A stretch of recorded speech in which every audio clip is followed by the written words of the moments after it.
Factz with Adam Curry for December 8th, 2021. This is episode number 72. We are back once again. It's Wednesday. You know what it's time for. That's right. I'm Adam Curry, coming to you from the heart of Texas Hill Country. Time once again to spin the wheel of topics all the way to Northern Virginia. Please say hello to my friend on the other end, ladies and gentlemen, Mr. Moe Factz. How you doing, Adam? Mo, I'm great. It's so good to talk to you. We barely speak anymore. That's what happens when we have a show to run, man. It's just busy. I don't know what you're cooking there in the back office, but I think you're awful busy. You're doing a lot of stuff. Yeah. Very busy. Producers are sending value in all kind of ways. It's an exciting new chapter. And speaking of new chapters, I just had a birthday. Yes, and of course, as your good friend, I completely forgot about it, and I think I got you a day and a half late. You got me early for the next one. Yeah, so what was this, 41 for you now? 41? Yes, 41. You'll never catch up to me. Did you get anything good? Any cool presents? I got a lot of love from the Factz family, and from the real family as well. Favorite food. Everybody got together, and I'm going out of town to see my mom and pops here, so it's going to be a birthday week kind of thing. Oh, nice. All right. So does that mean there'll be a postponement on the Lost Tapes for next Wednesday? No postponements. Okay, dynamite. Wednesday, 8 o'clock. Set it on your calendar. Set it on everything. Wednesday, 8 o'clock. That's right. And we should be able to get the video into the podcast feed by the next time we have a Lost Tapes, which will work with any of the new podcast apps at newpodcastapps.com. All right, Mo, I am super excited. Of course, once again, I have no idea what we're going to do today, but shall I just spin the wheel? Well, I'd like to say something before we spin the wheel. Since it's my birthday, and we're going to start a tradition. This is the second year of it. My birthday show is something that I always want to work on. It's not going to be timely in the current event kind of thing, kind of like Trapper's Delight. That was another birthday show. But hopefully I hope people enjoy the topic, and you can go ahead and spin the wheel. Ooh, all right. I love Trapper's Delight. Can't wait to see what we have for the show topic for episode number 72 of Moe Factz with Adam Curry. Let's see what we got. The topic for today's episode is... Being black can be bad for your health. Okay. What a birthday show. Happy birthday. Yay. All right. So for this show, we got to talk about the Duke lacrosse case, which is not timely at all. No, that's from how long ago? 2006, excuse me. So we're looking at 15 years old. But the reason why I want to talk about this is for two reasons. One, the Kyle Rittenhouse case sparked a lot of memories about that case. Mm-hmm. With the prosecutor playing all kind of tricks, how the race aspect of it. So, it just brought it up in my mind, and I think it'd be cool to discuss it. So, okay. Like I said, these birthday shows are these kind of... Do whatever you want. Yeah, I'm sure. Right. I'm sure it's not just a throwaway topic. I'm sure there's a lot to unpack here. I hope so. So let's go ahead and get into it. And number 2, Fantastic Lies. That was a tight destroyer. They can play more than basketball down in Durham, folks. Can they ever?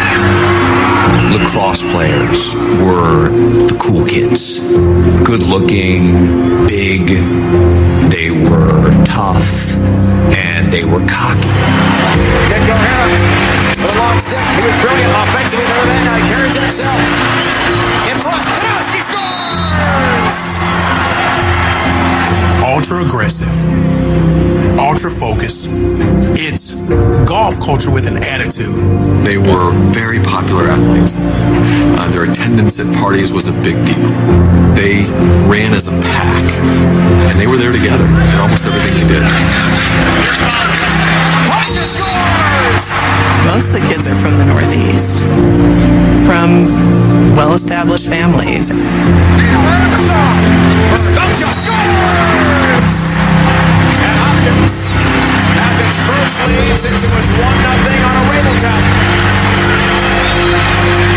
John Tompkins is a national champion!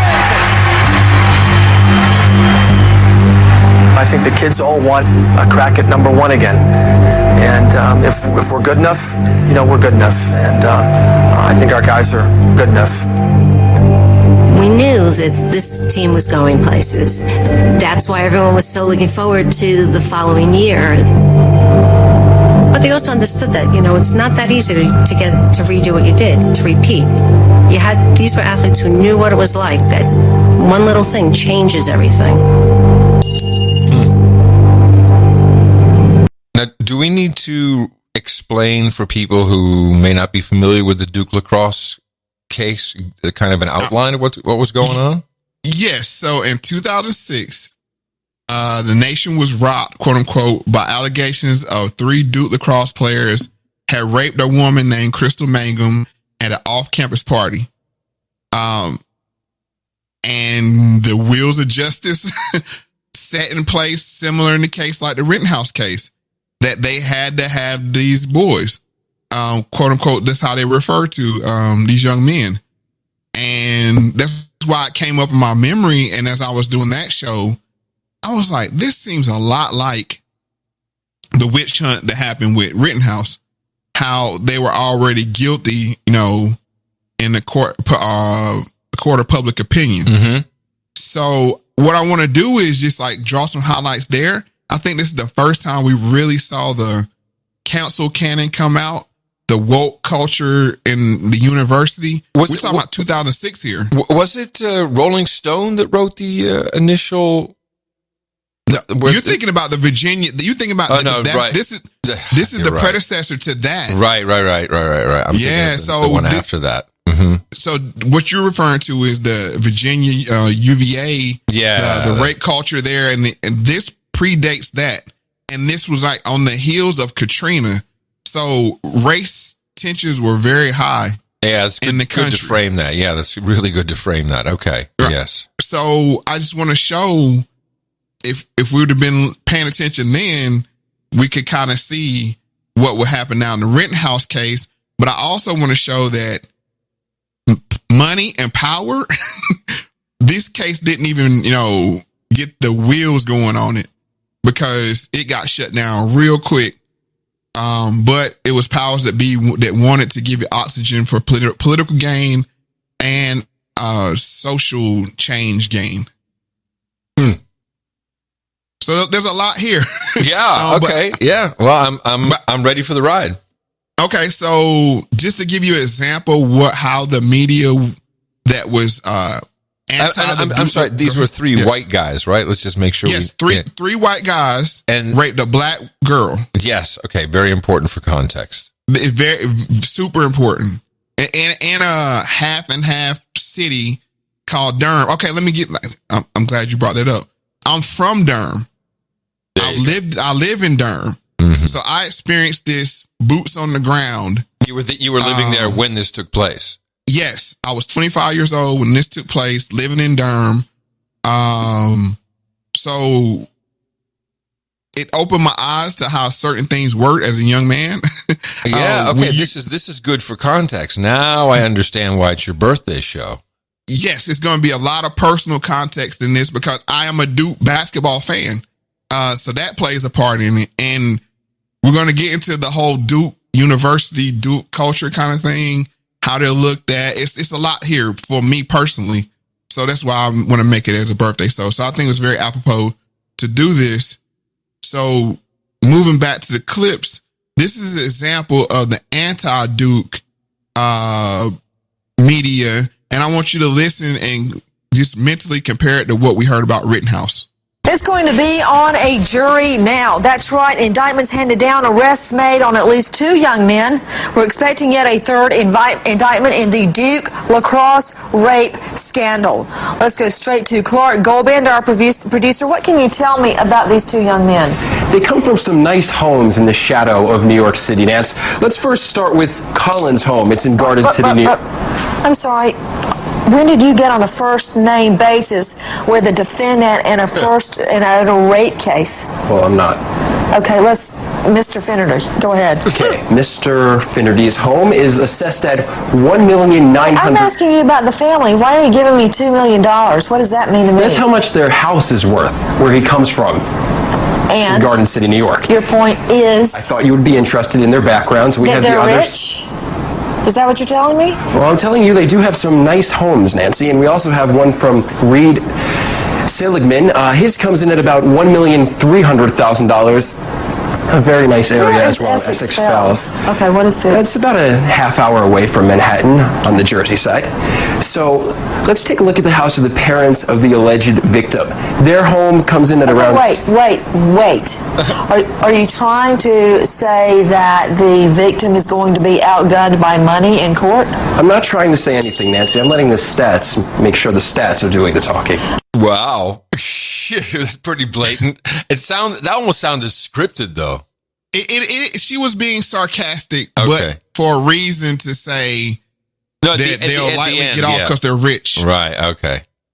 So she was being. It was built. This clip was built. This whole I got it. Set of clips is built around sarcasm, but got it. It's a reason why she's doing this to say, oh, they're going to get off. And I want to lay something right up front here.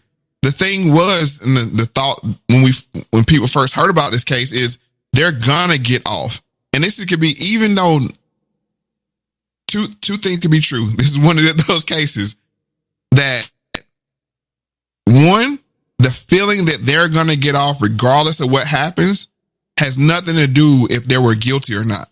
I agree. Does that make sense? Yeah, no, of course, I totally agree. I mean, I was 2006. Yeah, I was in the United States. So yeah, I recall this. Sure, I remember how I felt. Whether they're guilty or not, they're going to get off, and that's what really rubbed a lot of black people, quote unquote, black people the wrong way, because it's like, oh, it's Duke. They always get away with everything, and that's the culture of Duke. A lot of that played in with the basketball team. We might talk about that a little bit. But I just want to, that's the thing, that rich white lacrosse playing Duke players are going to get off regardless. Interestingly, now 2006, you said. Mm-hmm. So I was really busy, with podcasting, building podcasting 1.0, but I do remember the case. And what is interesting, but I was like not watching news at all, maybe headline, but just whatever trickled through, completely focused on something else.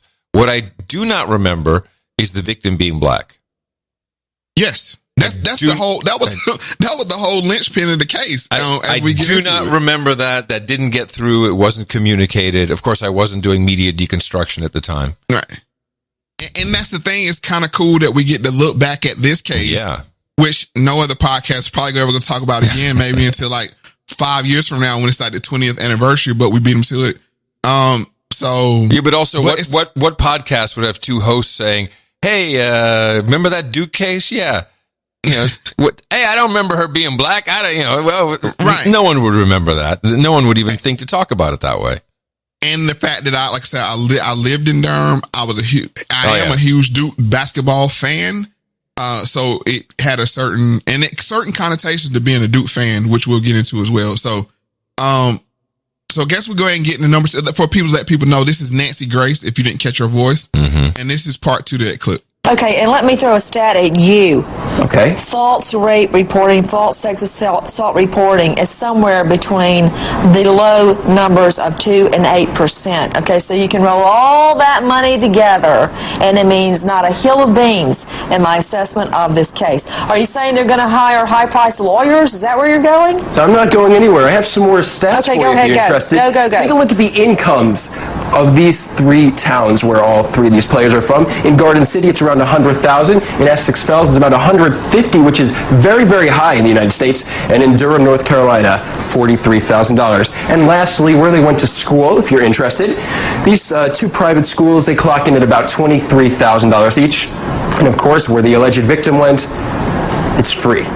I want to go to Stephen Miller with the Duke Conservative Union. Stephen Miller, what's your response to the indictments handed down and the arrests? Well, I think I speak for many students when I say that we're very, very concerned that 2 innocent people may have possibly... Oh, just Hey, wait a minute. Is this Stephen Miller, the bald guy who was in the Trump administration? Yes. Interesting. What outfit was he with here? Let me see. Well, He's with the Duke something. It's something associated with Duke. A student, Duke student something. I'm sorry. I didn't catch that. You can start. Yeah, I'm going to go back a little bit. Yeah, I just thought it was interesting that this guy pops up in 2006 in this role. That's kind of cool. It's free. I want to go to Stephen Miller with the Deep Conservative Union. Deep Conservative Union. Woo. Duke Conservative. Oh, Duke Conservative Union? Oh. Yes. Okay, got it. Stephen Miller, what's your response to the indictments handed down and the arrests? Well, I think I speak for many students when I say that we're very, very concerned that 2 innocent people may have possibly just had their lives ruined. Lord! You're saying it's not possible they're innocent. That's not even I'm in the not realm of saying possibility. It's not possible, but a grand jury has heard evidence and deemed this fit to go to a trial. Right, and we're saying that ever hearing what the victim has to say, you're saying the grand jury is wrong. I'm not saying I'm convinced at all. The victim is lying, and your first problem is 2 innocent people. I didn't say that. I said we're concerned that it's possible that 2 innocent people may have had their lives ruined because this case does have many irregularities and many inconsistencies. Do you have a sister? Oh, going to the. Do you have a sister? Oh man, Low. Are you seeing the parallels now? Yeah. Yeah. This is very. So this was a yes. I love seeing this media job. Although, of course, back in the day, it was only HLN headline news that would do this type of reporting. And now it's just everybody. Well, there were some big heavy hitters. I don't want to spoil anything, but there were some heavy hitters that jumped on the Duke lacrosse players is guilty bandwagon. Oh, lots of people, sure. Yeah. So that's the crazy thing about it that, like I said, this is the first time you really saw the academia step up and take shots at his own school. Mm-hmm. And the media to, you're guilty for white men to say you're guilty until proven innocent. This was not really seen before. And this is a very, well, like I said, go ahead. Had there been anything like this or similar since Tawana Brawley in the 80s in New York? No, it hadn't. And that's the thing. And this is, like I said, this is that time when, in most cases, this case would have been, okay, the cops show up, listen to both sides of the story. Hey, you guys go ahead, shut the party down. You go home, sleep it off. And it would never been heard of. But there were political motives and social motives at play to take down the patriarchy. So this was like the first hit at the patriarchy and family and that kind of thing. Yeah, at literal patriarchies, sounds like. Yes. And you heard what she said. Who cares about what 2 innocent guys? It's about what the victim and this. Yeah. This plays into what you were saying about the UVA case. That's what this was the root of that. Mm-hmm. Of the college campus rape culture kind of thing. Right. The rape culture. Yes, I remember now. Yep. Yep. So this is the big daddy of them all. I guess we can go ahead and get into part 3 now. Because this case does have many irregularities and many inconsistencies. Do you have a sister? Yes, I do, but I would appreciate it. I assume you've got a mother. I mean, your first concern is that somebody's falsely accused? Don't tell me what my first concern is, please. My first concern when I first heard these out of your mouth. Maybe I'm crazy. I don't wear hearing aids. No, I didn't say that was my first concern when I first heard these allegations. Was that a innocent woman had been raped? That was the first thing that came to my mind. But that's not what you said tonight. But as the facts started to come out, there was many irregularities and inconsistencies that troubled me like many other people. You've talked on the show about how she had bruises on her the day after. But a photo taken at 12:03 before the alleged rape occurred shows that she had bruises and open sores on her body. We also have the 911 call. That's not what Newsweek says. No, at 12:03. Yeah, that's not what Newsweek says. That in the report it says that there are already bruises. Okay. At 12:03. Let me get another reaction from Monica Johnson-Hostler, the executive director of North Carolina Coalition Against Sex Assault. Your response? I think what I would say to this, Nancy, is, and as Dr. Baker spoke to earlier, that when you have rape victims, oftentimes the story would seem, as Mr. Miller just stated, irregular or inconsistent. And I think the reality is that the story often comes back to the victim in pieces, because as Dr. Baker always also said, that it's something that you don't necessarily want to recall and talk about at that point. So I think that's the first thing I want to say about this case is we shouldn't use the word irregular or it changes, but really think to the fact that this is something that people are asking over and over again. The sexual assault nurse examiner, law enforcement, her parents, her family, everybody wants to know what's happened. Man. So they had it out for him, and it's a reason why. Duke is the epitome of whiteness. And what I mean by whiteness is the WASP aspect of it, the white Anglo-Saxon Protestant male. Sure. The way Duke got his money off of tobacco and other things that we're going to get into later. It's very problematic, Mo.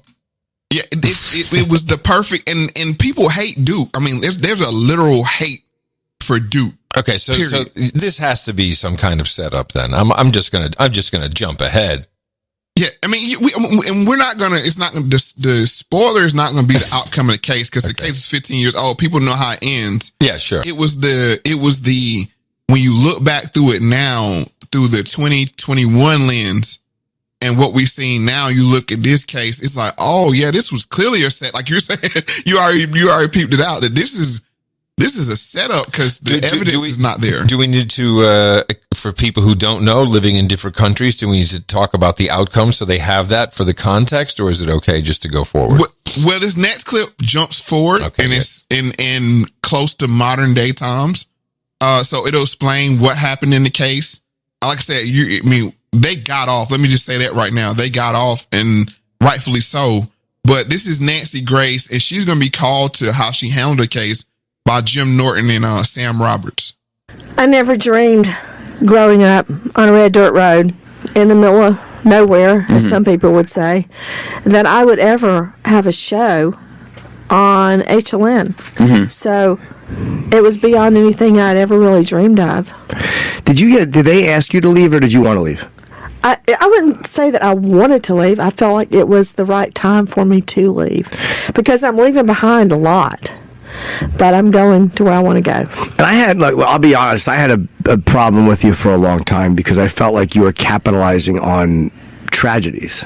And I'm sure you were accused of that before. Were you capitalizing on this stuff? As a crime victim myself, I guess it's the way you look at the world. I invite crime victims on and tell stories from their point of view. I help find missing people and help solve unsolved homicides.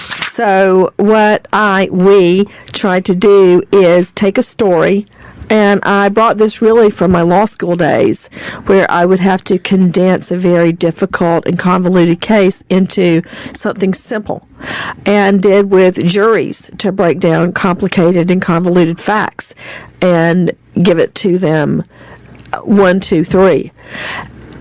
That's how I look at cases. I usually come up with a moniker, and for whatever case it is, it could be the scenario, it could be the defendant, and that's what I call it. And the Duke, we have to ask you about the Duke rape case, because you know, look, I thought those guys were probably guilty too. When I first saw it, it didn't look good. But then you went after them pretty hard, and then Mike Nifon got, I guess he was disbarred, and you didn't. Or did you come on and clear it up, and I just thought it was... Well, if you read the transcripts before you asked me the question, you would know that there was no point that I ever said these guys are guilty. Although it's been commonly and very happily portrayed that I did. Wow. So I'm thinking Nancy Grace could be a pretty good propaganda agent. She is. Have you heard what she said? She said she's able to boil it down ideas to 3, 1, 2, 3. Boom, you got it, jury. Yeah, that's a skill. Casting spells. That's an example of casting spells. And then she says that she grew up on a poor dirt road. Yeah. Now, this plays into the fact that this could be the source of hate that she had for Duke. and these preppy. These Duke lacrosse players were like the epitome of preppy douchebag, cocky jerks kind of thing. You know, I mean, like they were the epitome of that. And you heard what she said. She grew up on a poor dirt road. So you saw this in Durham, living in Durham. Macon, Georgia. Yeah. So yeah, but you saw this living in Durham that a lot of people that went to Duke came from up north out of New York. Mm-hmm. As you heard with the three guys that he laid out where they were from. They're in the state of New York, rich kind of, you know, like I said, waspy people that come down south for the southern living. Mm-hmm. So they're not natural to that geographic area. So there's always going to be conflict between the local white people and the Duke students. Oh yeah, no, this is great context. I had no idea. I don't know anything about Nancy Grace. Yeah, so I do now. I'm looking at it now. So when she let off with that, I grew up on a poor dirt road. That was her. I believe that was part of her motive. Like these rich, you know, preppy white guys. That totally makes sense with the first clip where she's like, "Oh no, don't tell me." Yeah, okay, got it. Yeah. And then the fact, like I said, she says she can, boil it down to 2 or 3 words. That's why we saw the Kenosha kid. We see these kind of things. We see these kind of things now that play out where they just boil down. To 1, 2, 3. Racist kid, douchebag, no good, guilty. Yep. So that, I mean, just to give it context, and you heard her. Then she said she never said that they were guilty. But in the previous clip, she said false rape victims only occur like maybe 8% of the time. I think the number she threw out there. Yeah. So she said there's only 92% chance they're guilty. Well, is what the way she put that. But I know a lot of people who do stuff like that and put in little tricky words. So I'm looking at you, Dvorak. Little tricky words. You can come back and they're like, no, I never said that. Okay, thanks. All right, give yourself an out. And she gave herself. She never said it. As you said, she said read the transcripts. She never said it, but she also floated the idea that they were guilty. And she even said, "Who cares about these innocent kids?" You know, that kind of thing. She said, "You're going to lead with 2 innocent people," which as being a lawyer, I would expect more from her because she said that she went to law school, so. I think they're innocent should be the first thing in being a lawyer, but that goes to show you these people don't care anything about law and justice. I mean, they don't care about law, they care about justice. And as we said, that justice is not what we term it is to be justice. Well, also with equity. With respect to lawyers, people who have studied law, and you know, it's easy for people to hate lawyers, but I don't. Many of my friends are lawyers. But it's like you're blessed. Many of my friends are black, and many of my friends are lawyers. I'm so blessed. Yes. If you look at who's on television, if you look at who's in Congress, now that's changing. It's just a heck of a lot of lawyers. Almost prerequisite, almost. Yeah. You have to have studied law, and I'm always amazed that Fox can always find the hot-looking lawyers. That's the thing that always amazes me. But yeah, you have to have a law degree, and that it's like you're just learning, some special language, and you know some certain things by heart, and you understand some principles, and then you're good to go. You're in a whole different atmosphere, a whole different stratosphere. Well, the problem with law is you should be, whatever the facts say. But like with journalism that we're seeing, everything becomes opinion. Exactly. Now it's about opinion, and it's what we saw with Nancy Grace. It was about opinion. So they got the guys got off. I guess this would be a good time to get some of the details of the case before we move forward. Okay. Just to let you know what I was hearing on the ground, because I was hearing this from local news. You just wake up in the morning, getting ready for work, and this is the news story that we kind of heard. And it was basically, when it first hit, it was that she was raped by 20 lacrosse players. Right. That was the rumor on the streets. Just give you what was going around town. That she was raped by 20 lacrosse players, including a broom handle. So everything was incensed and inflamed. Wow, but that wasn't reported on the radio. That was just the word on the street. Well, it was kind of alluded to because there's some facts to each individual thing I pointed out, because her original claim was that she was attacked by 20 guys, and then she boiled it down to 3. And there was some kind of altercation between her and was another stripper there with her. Let me back it up a little bit. I want to assume nobody knows everything. No, certainly not. All right. So what happened was the lacrosse players wanted to have a party. They called up a escort service, ordered 2 white strippers, and they got a black and a half, and a black and a half black. So, I mean, that kind of ruined their party because they were looking for, white girls. So the black girls come there. Miss Mangum, the one that ends up being the accuser, she's high and drunk when she shows up. There's a confrontation between her and the players, and then the other stripper and the players about penis size and they're being too small, that kind of thing. And one of the players brandishes a broomstick and suggests that he'll use it as a sex toy. So that's how the broom came into the rumor. So I'm just telling you, this is how, because it was very inflamed in Durham. Very inflamed to the point of... So the police received a 911 call from a woman complaining that white men gathered outside the home where the party took place had called her racial slurs and threatened to sodomize her with a broomstick. Right. But the rumor was that she was sodomized with a broomstick and attacked by 20 men. Yeah. So you imagine that hitting the ground, like a lock, a locking... go halfway around the world before the truth gets his pants on kind of thing. 2006, Mo. What was your communications network with your friends? If text message, we had internet, but nobody was emailing or anything like that. So it was really phone calls. Was it MySpace and Nextel chirps? Nextel chirps. Yeah, like the Nextel walkie-talkies. That was a big thing. No, you really had those. Yeah, that was the thing. That was the really church. Yes, that was a thing. Oh man, now did they have range or did they talk to? They talked to the network, didn't they? Yeah, it was you talk to the network. It just came through as like a walkie-talkie chirp.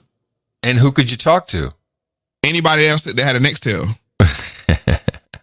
And I'm just I'm dating myself a little bit. Holy, I'd forgotten all about this, man. Oh yeah, the Nextel chirp. That was the you need to get an OCG Nextel. My goodness, that's too funny, man. I love that. And so then another fact came out was the McFadden email, and this was a couple hours after the party had ended. Ryan McFadden, a member of the lacrosse team, sent an email to the other players saying he plans to have here you go, Mo. Strippers up. What? Oh yeah, see, that's what bro I'm trying to say. That Nextel chirp, that was a status symbol thing. That was like the iPhone before the iPhone. Yeah, exactly. So okay, all right, I got you now. Yeah.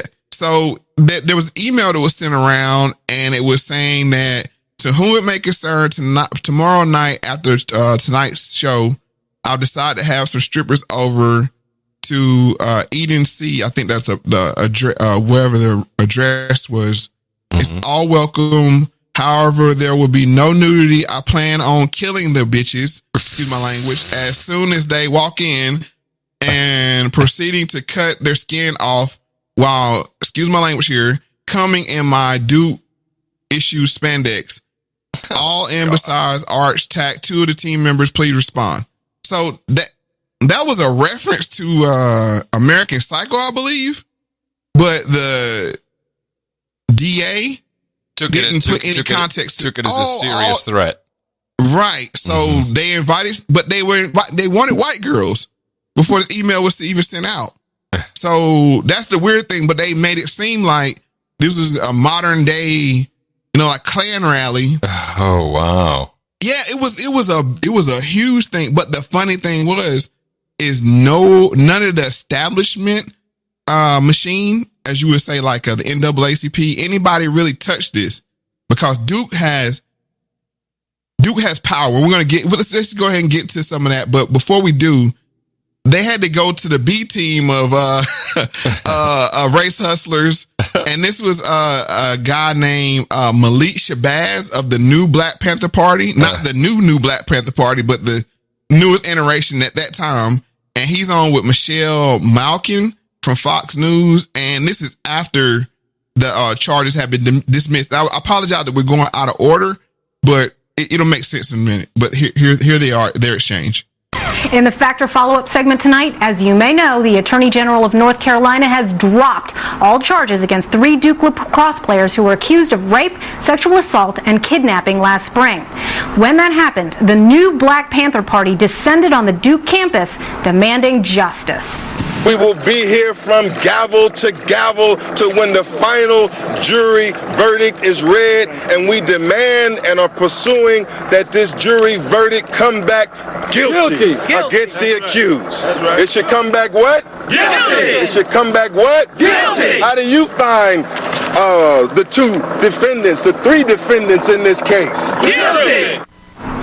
When the case started to fall apart, Malik Shabazz, the general counsel of the Panthers, entered the no-spin zone.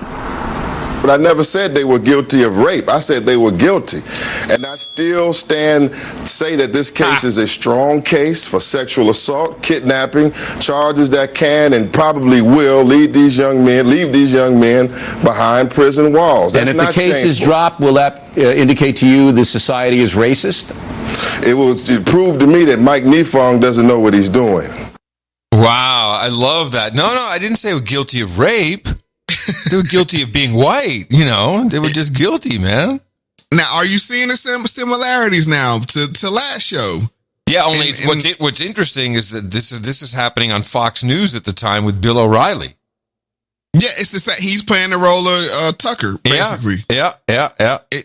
It's definitely like a repeat of history, but history or just repeat of the act. Well, the council blueprint. But see, the only difference was this was pre-social media, right? And all they could do is take away your Nextel chirp, right? So you couldn't get the information, and this is kind of where Black Lives Matter was kind of birthed out of the fact that you had to depend on Malik Shabazz to get the Black Panther Party to show up. I mean, they couldn't get boots on the ground or get people to show up as easily as they could with Black Lives Matter when they came through with the whole social media apparatus that could mobilize people. This could have been very bad if it was then. I mean, if social media was around then, like it is even 2-3 years later. Yeah, it was just about. Twitter was coming in around this time. It was, or Facebook at least for sure. Right. So I mean, just saying, this is how it used to work, and this is why people like Al Sharpton were so valuable then, because he would get these kind of guys on the phone like, "Hey, we need boots," down in he could mobilize his Action Network. Right. Yeah. So let's go ahead and listen to the second part of this knockout. Mr. Shabazz joins us from Washington. Good evening. What do you have to say for yourself now, Mr. Shabazz? I have to say that I am disappointed in the terrible performance of Mike Nefong, that the victim, who's Kim, the accuser in this case, is a real victim here. And I still believe that something criminally went wrong in that house, and this case was botched by prosecutors in this case. So I will not apologize, and I will not apologize in my defense of black women who have been raped and abused by white men. Over 1,600,000 black women have been sexually assaulted and raped by white men since we came here on slave ships. None of them have been prosecuted. I will not apologize for defending black women. You're not going to apologize to the Duke lacrosse team that you smeared, that you convicted. Didn't you hear the North Carolina Attorney General's statement? Didn't you hear that the evidence is that there was no attack? What exactly? I didn't hear that. I'm a criminal defense attorney. Many clients that I've had, the cases have been dropped against them, but I can't say that nothing went wrong. What I hear is political pressure that a powerful white university with powerful rich white defendants against a poor black woman, the case has been thrown out, but Nefong didn't interview the witness and charge the case properly. Nefong didn't give exculpatory evidence to the defense. It is Nifong who botched this case. And all women who will bring sexual assault charges in the future are adversely affected by this. Wow, that is so similar with the blaming the lame ass lawyers. Hold on a second. What is this? Over 1 million black women have been raped by white men since the beginning of the country. What is this all about? Is this a number? That's plantation. I know rapes. But I don't know where he got that number from. I don't know how you. That's what I'm interested in. How do you get the number? I mean, who knows what the number is? But it rolls out the tongue. It's a good pushback. He knew he was wrong. He knew they had no case, and he got duped. He got. I mean, that's all it is to it. And as you heard him say, Nifong is at the center of this, which Nifong has some very ulterior motives for pushing this case and letting it go as far as it is. But he did bring up one great point. These are powerful white boys, young men from powerful families, and they're backed by one of the biggest powers. I mean, you can't even imagine how powerful Duke is. Seriously. The only thing I could equate it to, I have a clip here from Show 66 Throwback, and Duke has the same relationship with Durham that John Hopkins has with Baltimore. Yes. Okay. So let's get into this clip. And that takes me to my next question, the relationship between Hopkins and the local black residents in East Baltimore. You talk about, and the relationship of medical institutions in general. You talk about from doctors to robbing graves.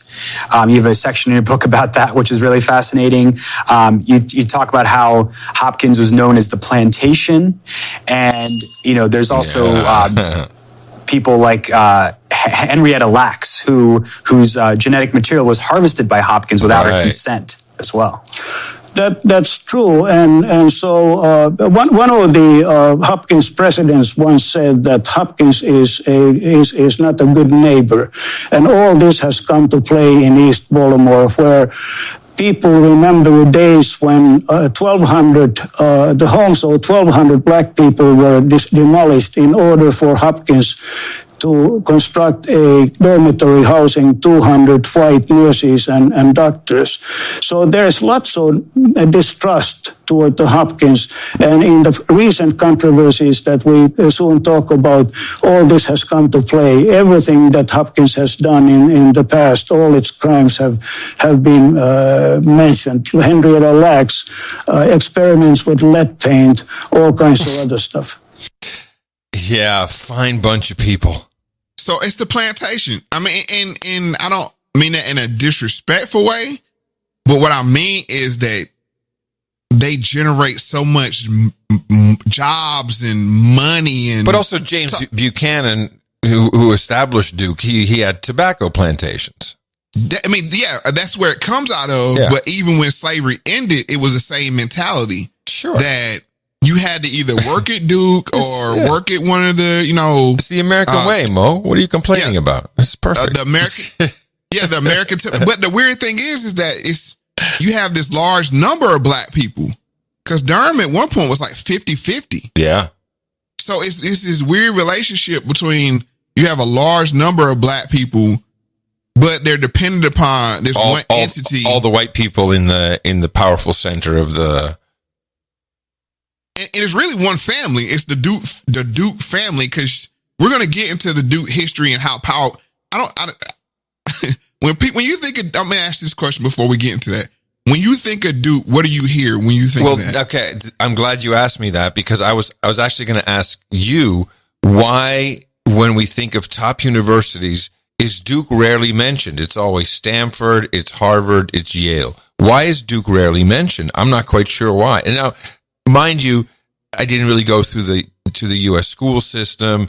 I went to Salem College, West Virginia, just for 3 months. It was not for me, so I don't understand the affinity even with the university.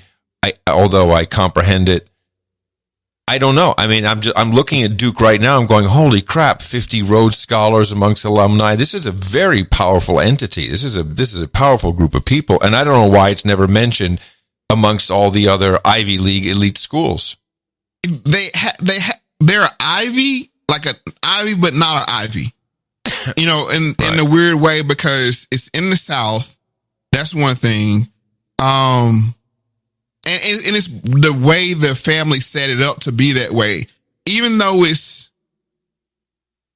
a very high level school, institute of higher learning, they have they're preppy, but they're humble at the same time. And it's the founders that made it this way. So I want to get into some history, but you only mentioned the university. This family was in tobacco, which tobacco was like the lifeblood of North Carolina. Yeah. But they got into other things as well. And this is how they wielded so much power. The Duke family did. So what I have now is the Duke family history with Robert Durden, which he is the Duke University emeritus professor and author of numerous books on Mr. Duke. The Dukes marched to their own drummer. They were independent-minded people. And one of the best and early examples of that is right after the Civil War, when the Republican Party first comes into North Carolina. It had not existed anywhere in the South before the Civil War, but it comes into the South as part of Reconstruction after the Civil War. Washington Duke became a Republican. Now, that was not a country club sort of thing to do. It was not a stylish thing to do at all, because in the eyes of the white majority, Washington Duke was one of, now there were other white Republicans, they were known as scallywags. The carpetbaggers were the northern-born Republicans who came south. Well, the Republican Party in the South after the Civil War consisted of, the great majority of them, when the African Americans got the vote, most of the blacks became Republicans. Carpetbaggers and scallywags. Washington Duke became a lifelong Republican, and so did Ben, and then Buck later too. Buck's idea of the greatest president the nation ever had was William McKinley.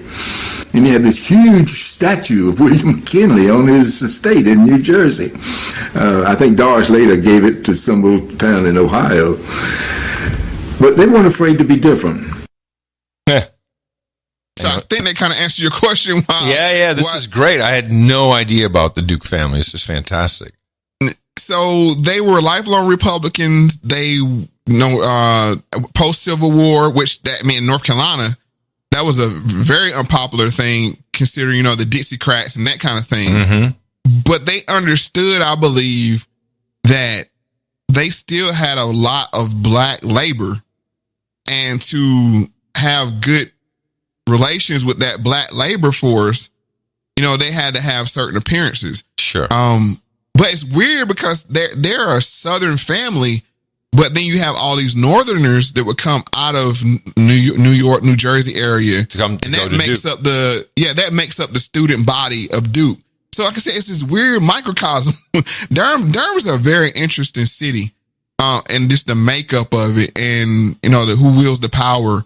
But definitely Duke is and I say don't use it as disrespectful, especially to the people that work at Duke. When I say it's the plantation, but it's that mentality of that's the single source of work.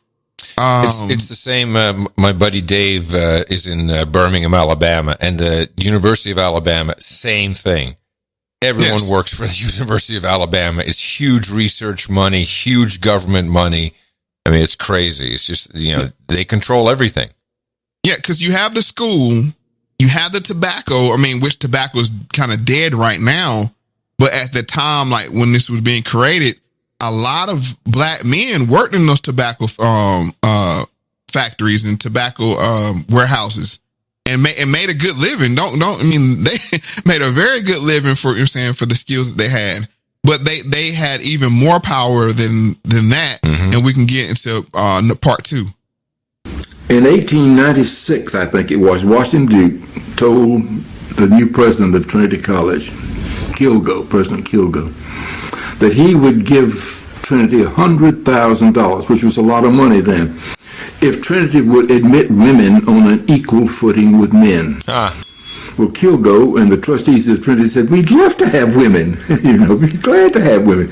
So long before Charlottesville or Chapel Hill smelled the coffee, Trinity College is admitting women on an equal footing with men. Now, they didn't have the facilities for them, and they wouldn't have until later on when the Women's College comes into existence as part of Duke University. But Trinity began to admit women quite early. One of the earliest interest of the family outside of Durham was the Oxford Orphans Asylum, which is still up in Oxford, North Carolina. Washington Duke, Pa and Ben would get on the early morning train back in the days when we had a lot of train service and ride up to Oxford, spend the day at the orphanage, see what they needed, and then see that they got what they could give to help the orphanage. So that later portion of the child care section of the endowment grew out of a pattern of family involvement. So family is it's going to be a huge component of this show. Mm-hmm. And the lack of family and what the power of family is. But this made the Dukes benevolent, right? They were giving money away, creating hospitals, this kind of thing, letting women go to the college on equal footing. They were, like I said, very forward thinking and benevolent, but at the same time, it was still that plantation mentality and the elitism to go with it. So I mean, it's kind of like the company store, right? What do you mean by that? Well, it's like if the university runs everything, then all commerce, everything around it is tied to it. So everyone works for it one way or the other, and they can really move people even in and out of their homes, I would say. Yeah. And I guess we can go and get to the third clip now, because the hospital and the tobacco was great source of money, but it's this new business they got in that really gave them power. From a very early period, Washington Duke and then Ben and Buck gave money to the Methodist Church, in particular to poor Methodist churches and to Methodist preachers. So that portion of the endowment grew out of the family pattern. Now, I used to fudge a bit. I used to slide over this and argue that the Duke's business partner, George Watts, gave Watts Hospital to the white people of Durham in the 1890s. Well, the Dukes contributed to that, and I'm sure Ben Duke sat on the Board of Trustees and so forth. And then in the early years of the 20th century, 1901 or 2, I can't remember, Ben and Buck gave the money for a hospital for the African Americans in Durham, the Lincoln Hospital. So as I say, I used to fudge here and say, well, the hospital business was unnatural. Now, that was an error, because the Dukes were not really very much involved in health care. The health care portion of the Duke endowment is primarily Buck Duke's original contribution, or his singular contribution to the whole endowment pattern. That business of helping communities build non-profit community hospitals. That was Buck Duke's vision. You'd help those communities who were willing to help themselves. They had to do some digging themselves for money, and then the endowment would move in and help them. So they were ingrained themselves into everything that was going on in the town. You got something going on over there? Let me throw some money at it. So it was kind of hard to escape the reach of... Yeah, you got to keep everybody healthy and everybody working. That's how it works, yeah. So to say all of this, they still had issues with the same issues that similar issue that Johns Hopkins ran into with their hospital ran. So just as a little clarity, my first daughter was born at Duke Hospital. All right. So this is, like I said, it's a weird thing, because the tension is always there with Duke, and like the students, and they share proximity with poor neighborhoods. I mean, you have Walltown and several other surrounding, poor neighborhoods that are just basically divided by a wall. Wow. a stone wall that goes around the campus. That's a short wall, but still, it's like, this is campus, this is not campus. And if there's a harmony there, or was, I don't live there now, so gentrification has really kicked in at similar to what we're seeing in the John Hopkins clip. But it's like I said, it's just this weird, it's this castle in the middle of town, and it's representative of the ingrained power of this old money. And I think people get caught. Another reason I want to bring this up is the show is I think people get caught up in the new money in the tech industry, and they forget about all of these really old established infrastructure. Literally, I think you were looking into the McGill or something. What was that? The Cargill family. That's another one of those. Yes. Oh my goodness, those are some fun ass people. Yeah, so the Dukes are the same way. The tech money is cool, but when you have an endowments, and it's even better than that. You don't hear about the Cargill family. No, you hear about Bill Gates with his fake meat. Right. That's by design. Bill Gates is just a talking head for the Cargill family.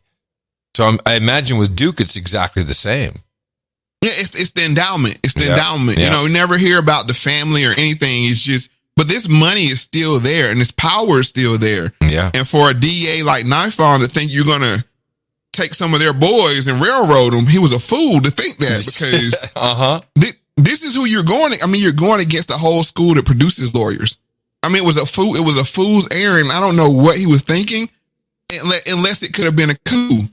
That, like I said, the faculty at the college were all for it, for railroading these lacrosse players. But before we get into that, I want to get into like a little bit of the medical history, and this is kind of more reflective for me. And we were talking about why Black people don't really go to the hospital or go to doctors, that thing. Yeah.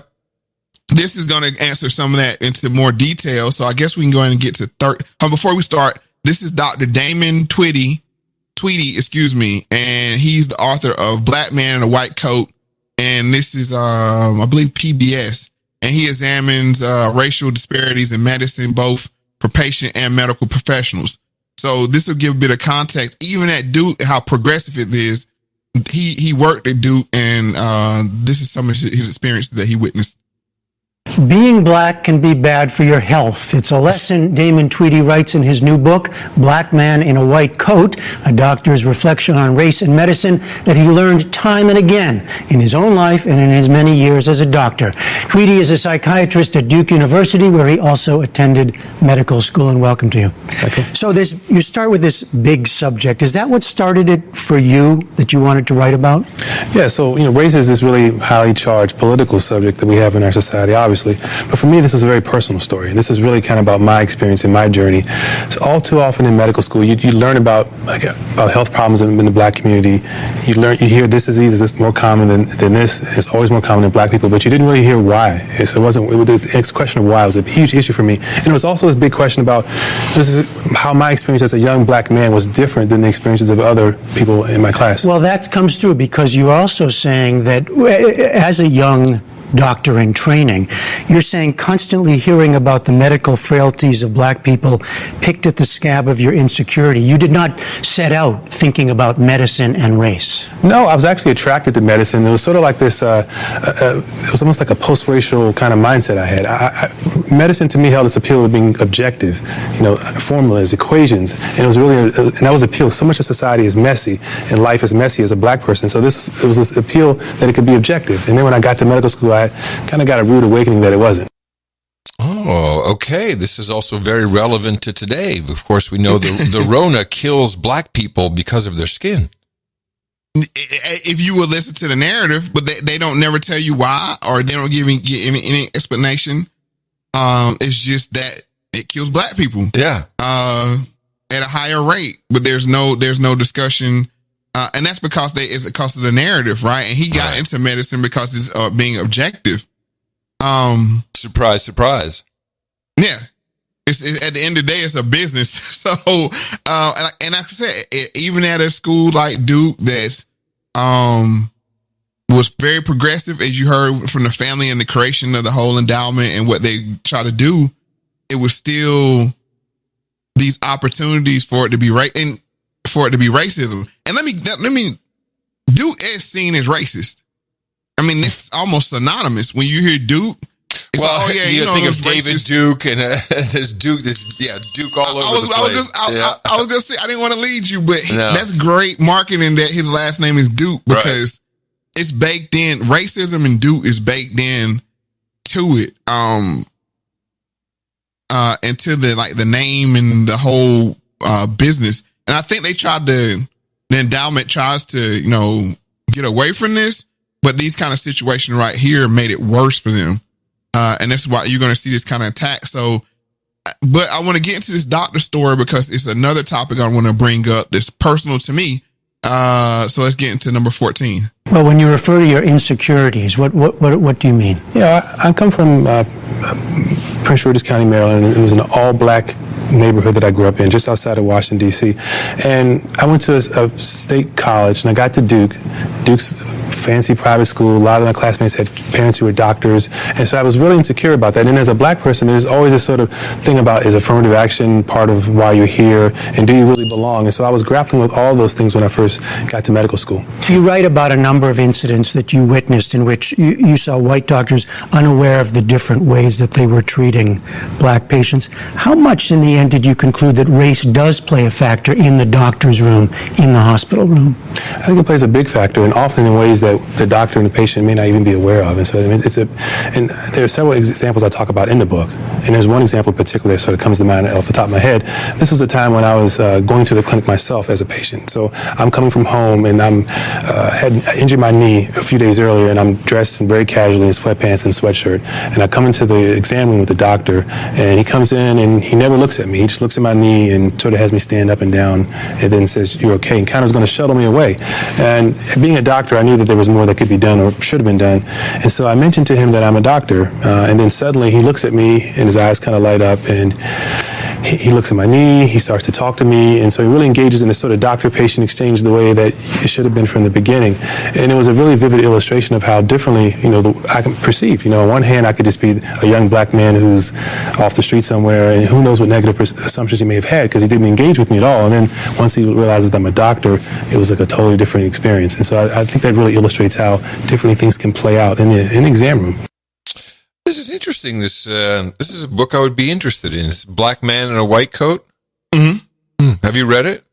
No, I haven't. I've watched several of his hour-long who needs the book when we got the YouTube? Right. Well, you can just an hour long. You're saying he just gives you the best parts of the book. But it's two things he brought up. One is the am I here because I'm a token affirmative action kind of hire? I think they call them diversity hires now. Yeah. It's a thing called imposter syndrome. I don't know if you heard about it or not. And I plan on doing a bigger show on it, but I want to get into it now just as this because he brought it up. Imposter syndrome is, am I here because of, I'm a token or right, diversity hire? Yeah, it's when you feel like you're an imposter. Right.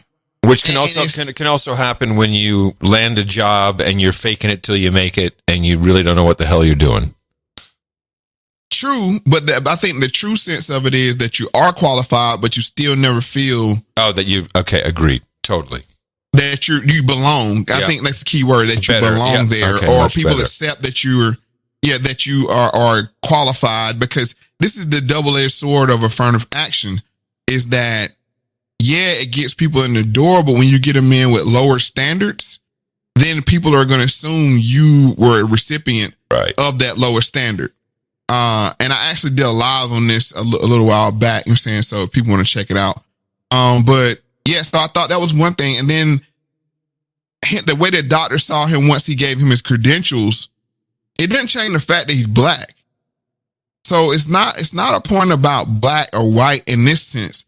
Because you heard where Nancy Grace was coming from. She's a white woman. Mm-hmm. But the fact that she grew up on a dirt road she looked at Duke a certain way, even though she's white and they're white. Sure.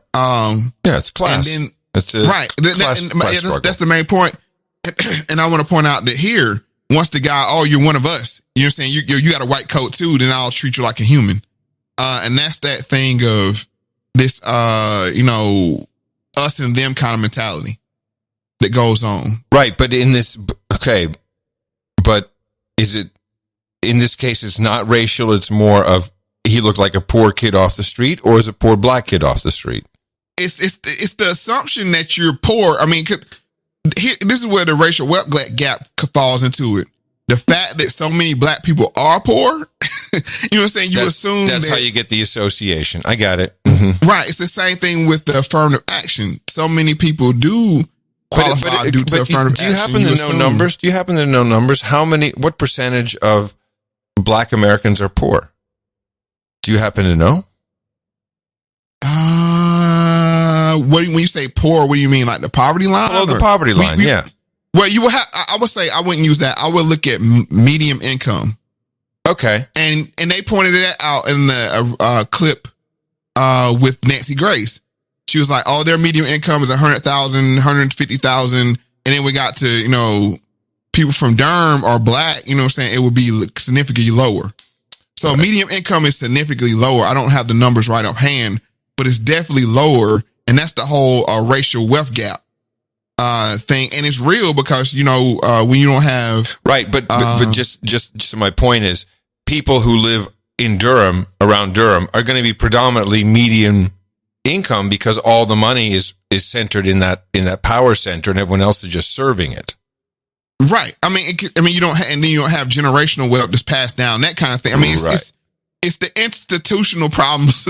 And that's why I was saying like things like atonement, aka reparations, are needed because then we can we can move on.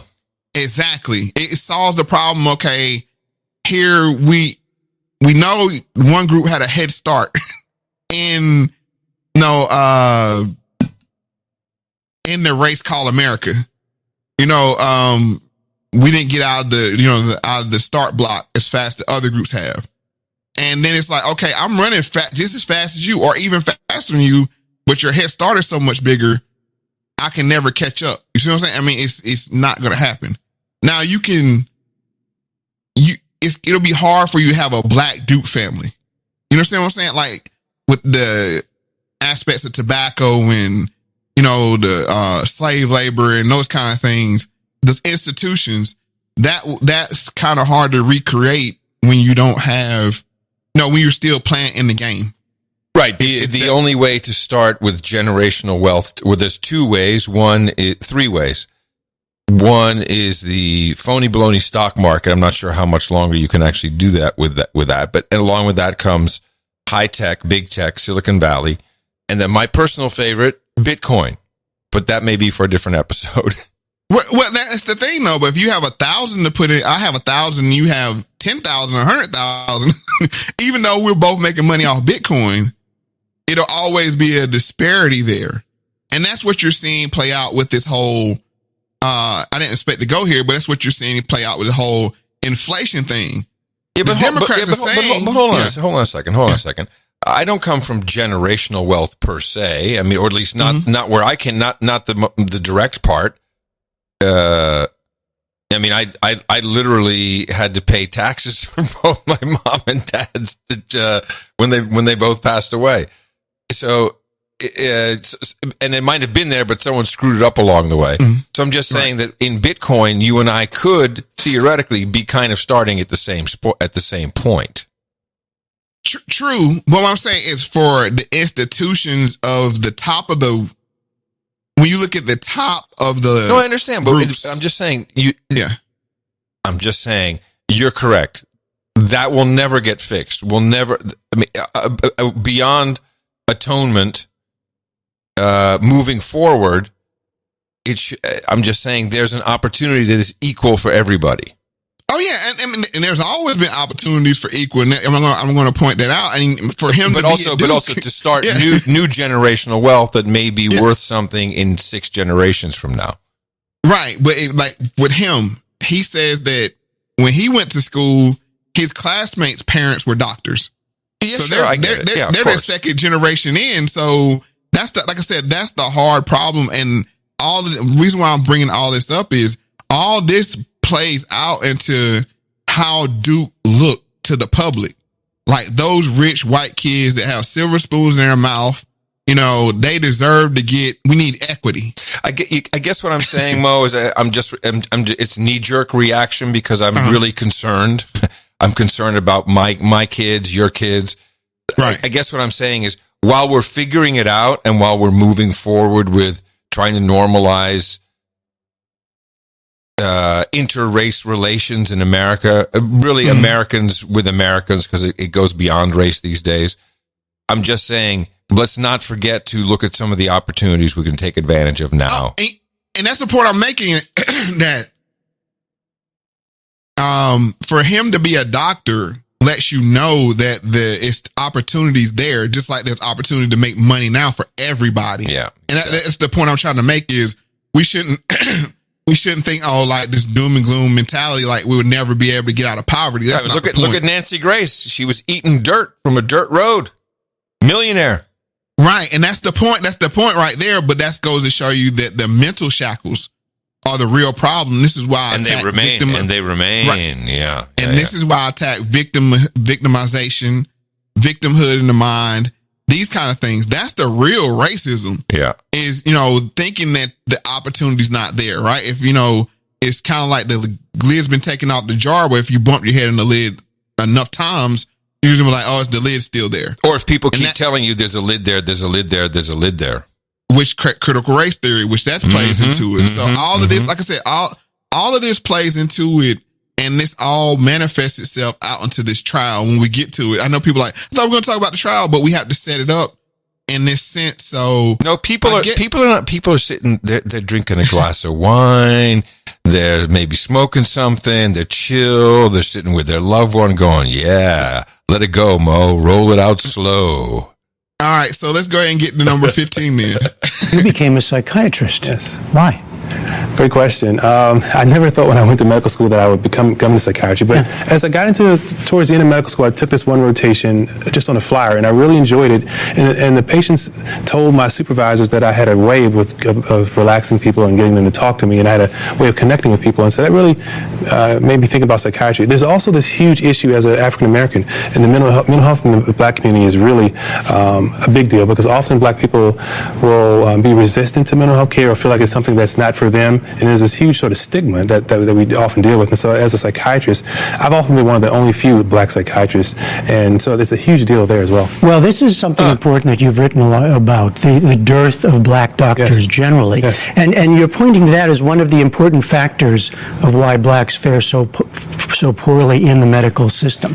Why? Why is it important to have more black doctors? Yeah, so African Americans make up about 13% of the population, but about 4% of physicians. And it's like mental health and psychiatry is about the same, really low numbers. And what you often see is that there's this issue of the patients don't trust the healthcare system because there's been a bad history of things that have happened in the past. And so often as a black doctor, I'm there to help sort of be a translator in a way. So that's why we need more black doctors. At the same time, I saw recently Association of American Medical Colleges, a new report that applications from African American men have declined. Yes, exactly. From 1978 to recently. Right, exactly. Why? Yeah, so the numbers for black women have actually increased during that time, but I think there's this bigger issue about the way society from the very top down kind of limits the horizons and the expectations of what African American men can be. And I think that really filters down. It starts from the top and it filters down to the communities. Wow, all these things I hadn't considered. You and I never talk about mental health type stuff. I mean, I think we're always talking about our own mental health. Right. And, as men, that's very interesting. And meanwhile, black Americans must just be going like, dude, you dumb shit. Stop it. Don't do that. Don't go. No. What part? don't take the vaccine. Yeah, but there are some things that we do ignore. I mean, it's just common sense health decisions. Oh, yes, of course. Distrust of the whole system. Right. The dangers of it is like, Tuskegee, man, they said we were saying blah, blah, blah, we feeling the blank. And it's like, well, I'm going to eat the sugar. What do doctors know? It's like, well, that'll kill you. Or I'm going to eat the salt. What do they know? That'll kill you. You know what's really impactful for me is how you, and you're younger, of course, but how you were talking on the live about Magic Johnson, and when you found out that the Magic Johnson had AIDS, and what an impact that had on you as a young man. How old were you then? What was that? 92, 93, something like that, 12, 13 years old. Yeah. But you know, but I think also for, and I'm just going to use it for your community. Mm-hmm. Yeah, I'm sure that was really like, holy crap. And that's just another part of it. That's just another notch in this whole distrust of everything. And then this pandemic where it's just, oh yeah, black and brown people, disproportionately dying. It's like, holy crap. And they just keep pushing this shit out. No wonder. It's not good to live in a state of paranoia or, of all the time, or skepticism all the time. That lends to mental health problems. Yes. When you have to double and triple think things like, okay, where's the double cross? Well, it could be a triple cross. Where it could be a quadruple cross, and that kind of thing. And that's actually how I live all the time. Well, welcome to the bottom. I'm always thinking, what kind of scam is this? All right, maybe it's someone else is scamming the scammer. And this is how it is trickled over into, this is the point of this show. When these guys call those escorts up, mm-hmm. They were living in the world like, oh, we can do what we want to do. Escorts wasn't actually legal then. And I'm sure there was some kind of rules, but like rules schmooze. You know what I'm saying? We're white kids that do. We can do whatever we want to do. That's the mentality of it. As college students should kind of feel that way, right? You're young. You know what I'm saying? You should have fun, that kind of thing. But for me or in mine, it'd be like, oh, well, this could go wrong and that could go wrong and that could go wrong. You know what? Let's just stay at home, that kind of thing. So I've told you the story. I told you a story about the basketball team when I was at Salem College. No, you didn't. And so we were in Salem, and Clarksburg was, I don't know, like 40 minutes down the road. That's where the McDonald's was. And I had a car. I had a Chevy Nova, straight six Chevy Nova. And my roommate Ty, he was black, and he would hang out with the basketball team. They're like, oh, so let's get Curry to drive us. We'll go to McDonald's. Okay. And so I got 6 black guys in the car. We're driving down the highway in West Virginia, and I'm doing like 65, and they're in the back going, yo, cuz, slow down, cuz. Hey, you cool, blood, you cool. I'm like, what, man? I'm just cruising. No. And I didn't, and only now do I think about it and go, oh yeah, no kidding. Because the calculation in their head is like, hold on, we got a white dude with 6 of us. I came from Amsterdam, right? I had no context. But the calculations going through their head was, we got a white guy here. Hell yeah, bad. With 6 of us, bad. If he gets pulled over and gets scared, you know what I'm saying? The sheriff's gonna be like, hey, you can go. Just give us something on them. Just give us something, That's their paranoia, like a real time calculation. Yeah. Oh, and these guys were from South, from like Trenton and, all East Coast. And so they were like me, middle class. Right. But, they knew what was up, and they knew what West Virginia could be, a little different culturally. But only now do I realize, because, I was just oblivious. Interesting. Okay. And I'm just pointing out that before, in this time, you or young white men didn't have to do these calculations, but now fast forward 15 years. Oh yeah, you really got to think about, I can't say that, or how will that land if I say this? Yeah, for most people, now I've created a life and a job and an environment where I can literally speak whatever the hell I want to say all the time. Right. And not have to worry about losing my job. Well, I can worry value can drop if I mess it up, but then I've violated some horrible norms. But for most people, it's just gotten progressively worse, especially in the office environment or in the work environment, the workplace. And this was their first iteration of, like I said, the woke culture showing its head and the cancel cannon. We got to burn Duke. That's the point. So So now I was very connected to Duke, and the reason why is this next 2 clips is from my former pastor, which is named another doctor, Dr. William Turner. And I think he was over the School of Divinity at Duke. And he was also our pastor. Which church? This is Mount Level Baptist Church in Durham, North Carolina. And it was, it was a very powerful thing to have, a doctor, a PhD, a legit PhD, not one of these Bible college kinds, not knock them, but there's just to show you, there's a double standard there. It's like, where'd you get your PhD from? Oh, Duke. Oh, okay. You're a real doctor. Yeah. Not like a doctor, right. Al Sharpton or something, that kind of thing. Right.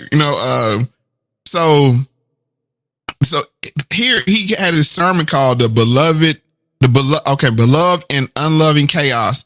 So he kind of talks about the environment of Duke when he went there, and he had to be in like the 60s and 70s when he was there, as a student.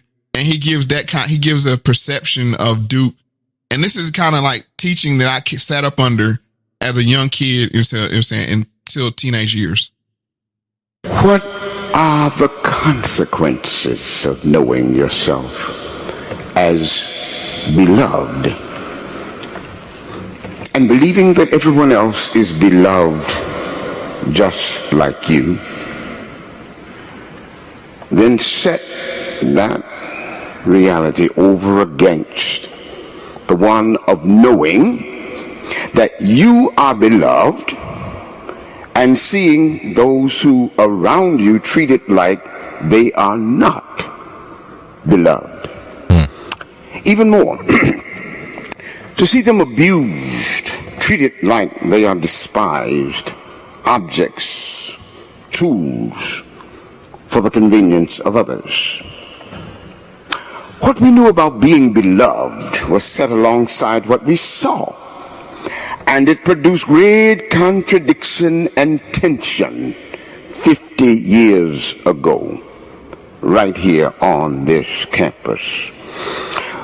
Those of us coming from our own discrete privileges were forced to acknowledge what they were. It blew my mind to find out that the men on this campus, the West Campus, receive maid service. That is, a woman, a person, a human being would come behind us and pick up our pajamas and anything else we left. And when we came back, all was set in place.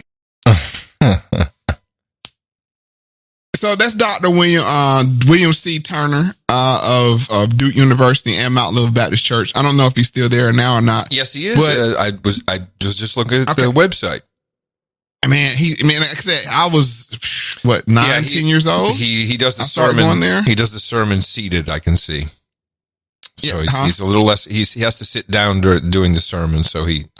So, I'm going to show you that when you grow up in this kind of environment where your pastor is a PhD from Duke, you have several other people in the congregation from Duke and other universities. The music minister's daughter was like a super genius, and she went on to go to MIT. It gave us the perception like anything was possible. Sure. You see, so I'm just showing you how even in an environment that he was saying, like when he went to Duke, the maids were seen as objects, right? But he was loved, right? He's like, okay, here's a black super student. We can love him, but then the maid, she's just an object, and it's this like I said, creative contradiction that goes on. So I'm just laying this all out that in this place called Duke, you can have somebody that's receiving their PhD, but they're getting their stuff picked up by a black lady. Mm-hmm. Just kind of looked at as like, just to help. So I'm just trying to say, I'm just giving texture to what my experiences was, and also what was going on at the campus to develop this kind of culture. So, hopefully it's translating. Yeah. When was this, did that clip from? What was the date on? And this is 2018. Oh, okay. Not that long ago. Yeah, this is super recent. Cool. So, so he was saying 50 years ago, so that had to be 1970s, 1968. Yep. So let's get into his second part of his clip. The privilege I enjoyed was that I knew what it meant to be the apple of my mother's eye, the apple of my father's eye, the darling of my community, my school, my church. So great dissonance was precipitated on the inside from the natal knowledge of what it meant to be beloved, and then to be treated as unloved, unwelcome, even worse, to see people like the ones I cherished and who I had come to love and who had cherished me, treated like they were object of someone else's desire. Housekeepers, called by their first names, people whom we love receiving pay below minimum wage, knowing the school patronized institutions that still practice racial segregation, going to classes where your experience was disregarded. That the time came where the meaning and experience of being beloved clashed with behaviors and performances that bespoke everything but love. We could keep our eyes fixed on the train that was coming. The train the impression sang about. They said you don't need no baggage. Just get on board. All you need is faith to hear the diesels humming. All right, what do I take away from that? So he was just saying that, just like I said, to give perspective, that he was a star student, and this goes that talented 10th Boule mentality of, okay, we'll accept you, but, and it lends to more to what the doctor was saying as well. Once he knew I was a doctor, he treated me like a human. So like I said, all this is baked into what Duke is. And the reason why I put these two clips in here is don't get it twisted. The Duke understood donating money to the Methodist Church would trickle down to the African Methodist AME. Sure. Which was the reverends, which they say how to control people. Yes. Is through the reverends. You always got to have a rev. Right. So they had all the bases covered. And the reason why I brought this up, another reason I brought this up is the reverends were very quiet on this case. They knew where their bread was buttered. Yeah. I'll bet. You know, that's why you had to go get what was his name? Malik Shabazz. Shabazz, yeah. You know, I mean, any other time you would have had an Al Sharpton, Jesse Jackson, but they knew it's like, you don't really want to step on Duke's toes.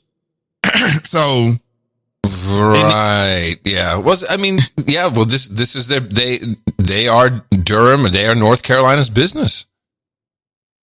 Yeah. I mean, in more ways than one. So now we get into the other businesses that they took part in. This is going back to the history clips from Robert Durden. In the business area, I think the most creative thing he did was the Duke Power Company. This was a phenomenally creative, visionary sort of enterprise.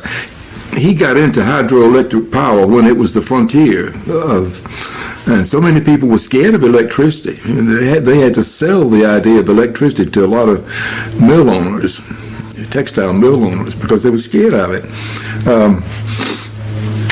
But I think that was a tremendously creative sort of thing. And one reason he got into hydroelectricity was because he didn't talk a lot about his motives, his reasons for doing things, and he never once used the term New South, as far as I know. I never saw it. But he was distressed about the poverty of this region after the Civil War. He grew up in it. And I think he saw textile manufacturing as the best avenue out of this poverty. And of course, he wanted to sell hydroelectricity to these textile mills. And of course, that's exactly what happened. So that the Carolina Piedmont became one of the great centers of the textile industry.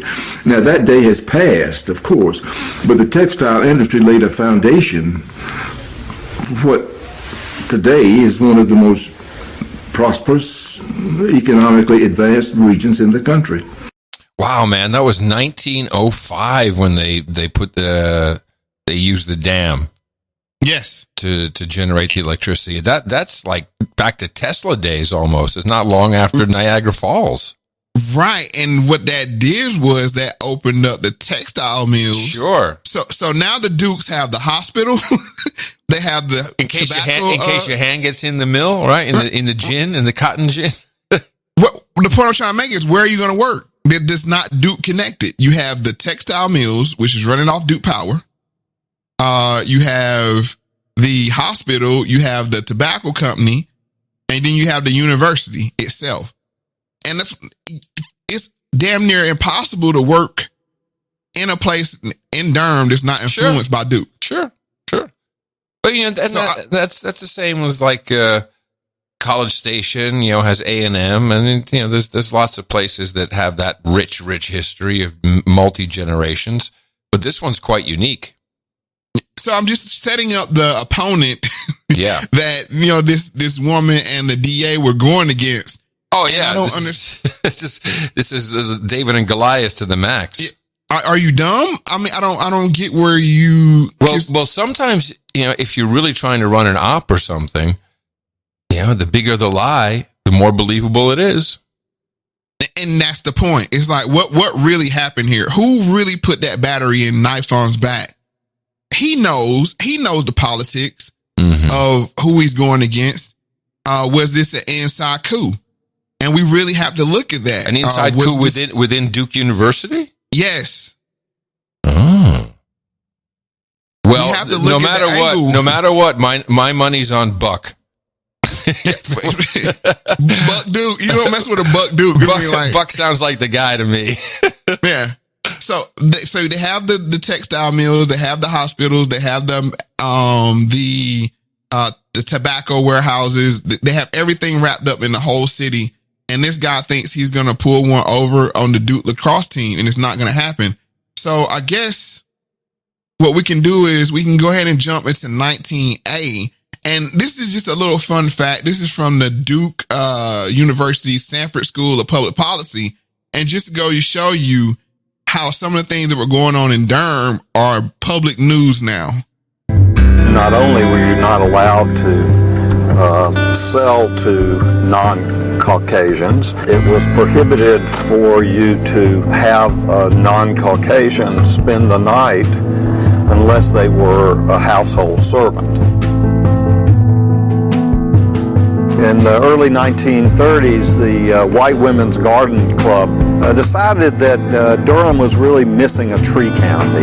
That in order to make the city more attractive to people and make it more comfortable for the people who lived here, that the city should really undertake a massive tree planting campaign. What was interesting was that the only place the trees were planted were in well-to-do white neighborhoods, like the one in Trinity Park that we're standing in right now here on Watt Street. No tree for you.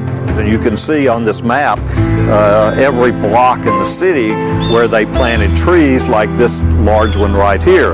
There were no trees planted in any of the African American neighborhoods or any of the white working class neighborhoods.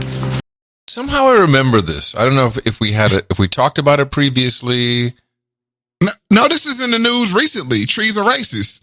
Oh, of course. Yes, I'm sorry.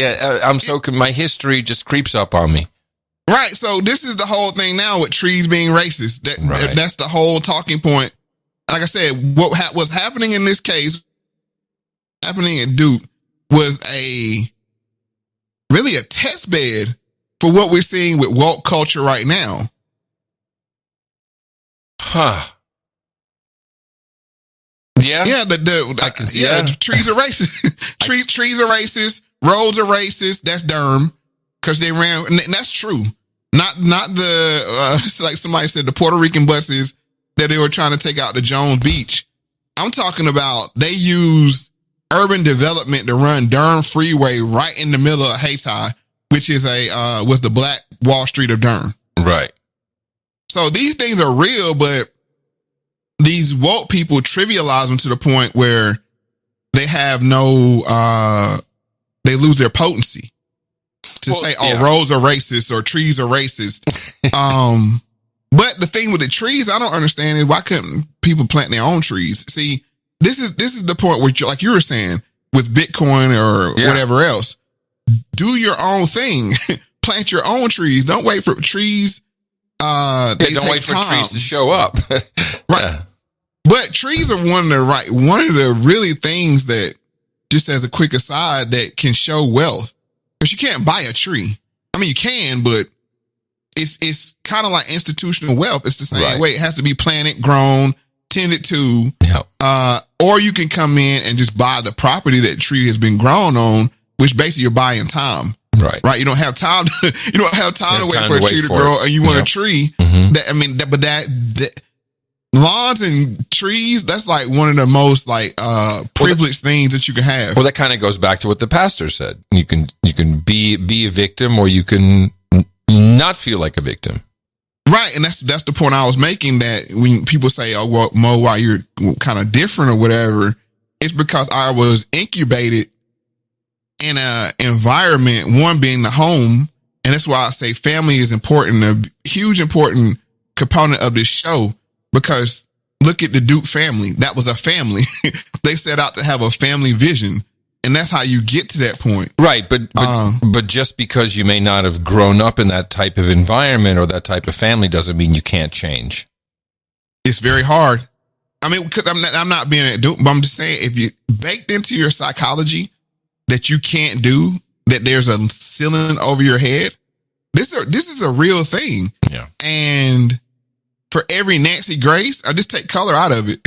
But for every Nancy Grace that grew up in that dirt road, there's probably 50 that say, you know what, I'll never get past this dirt road. Right.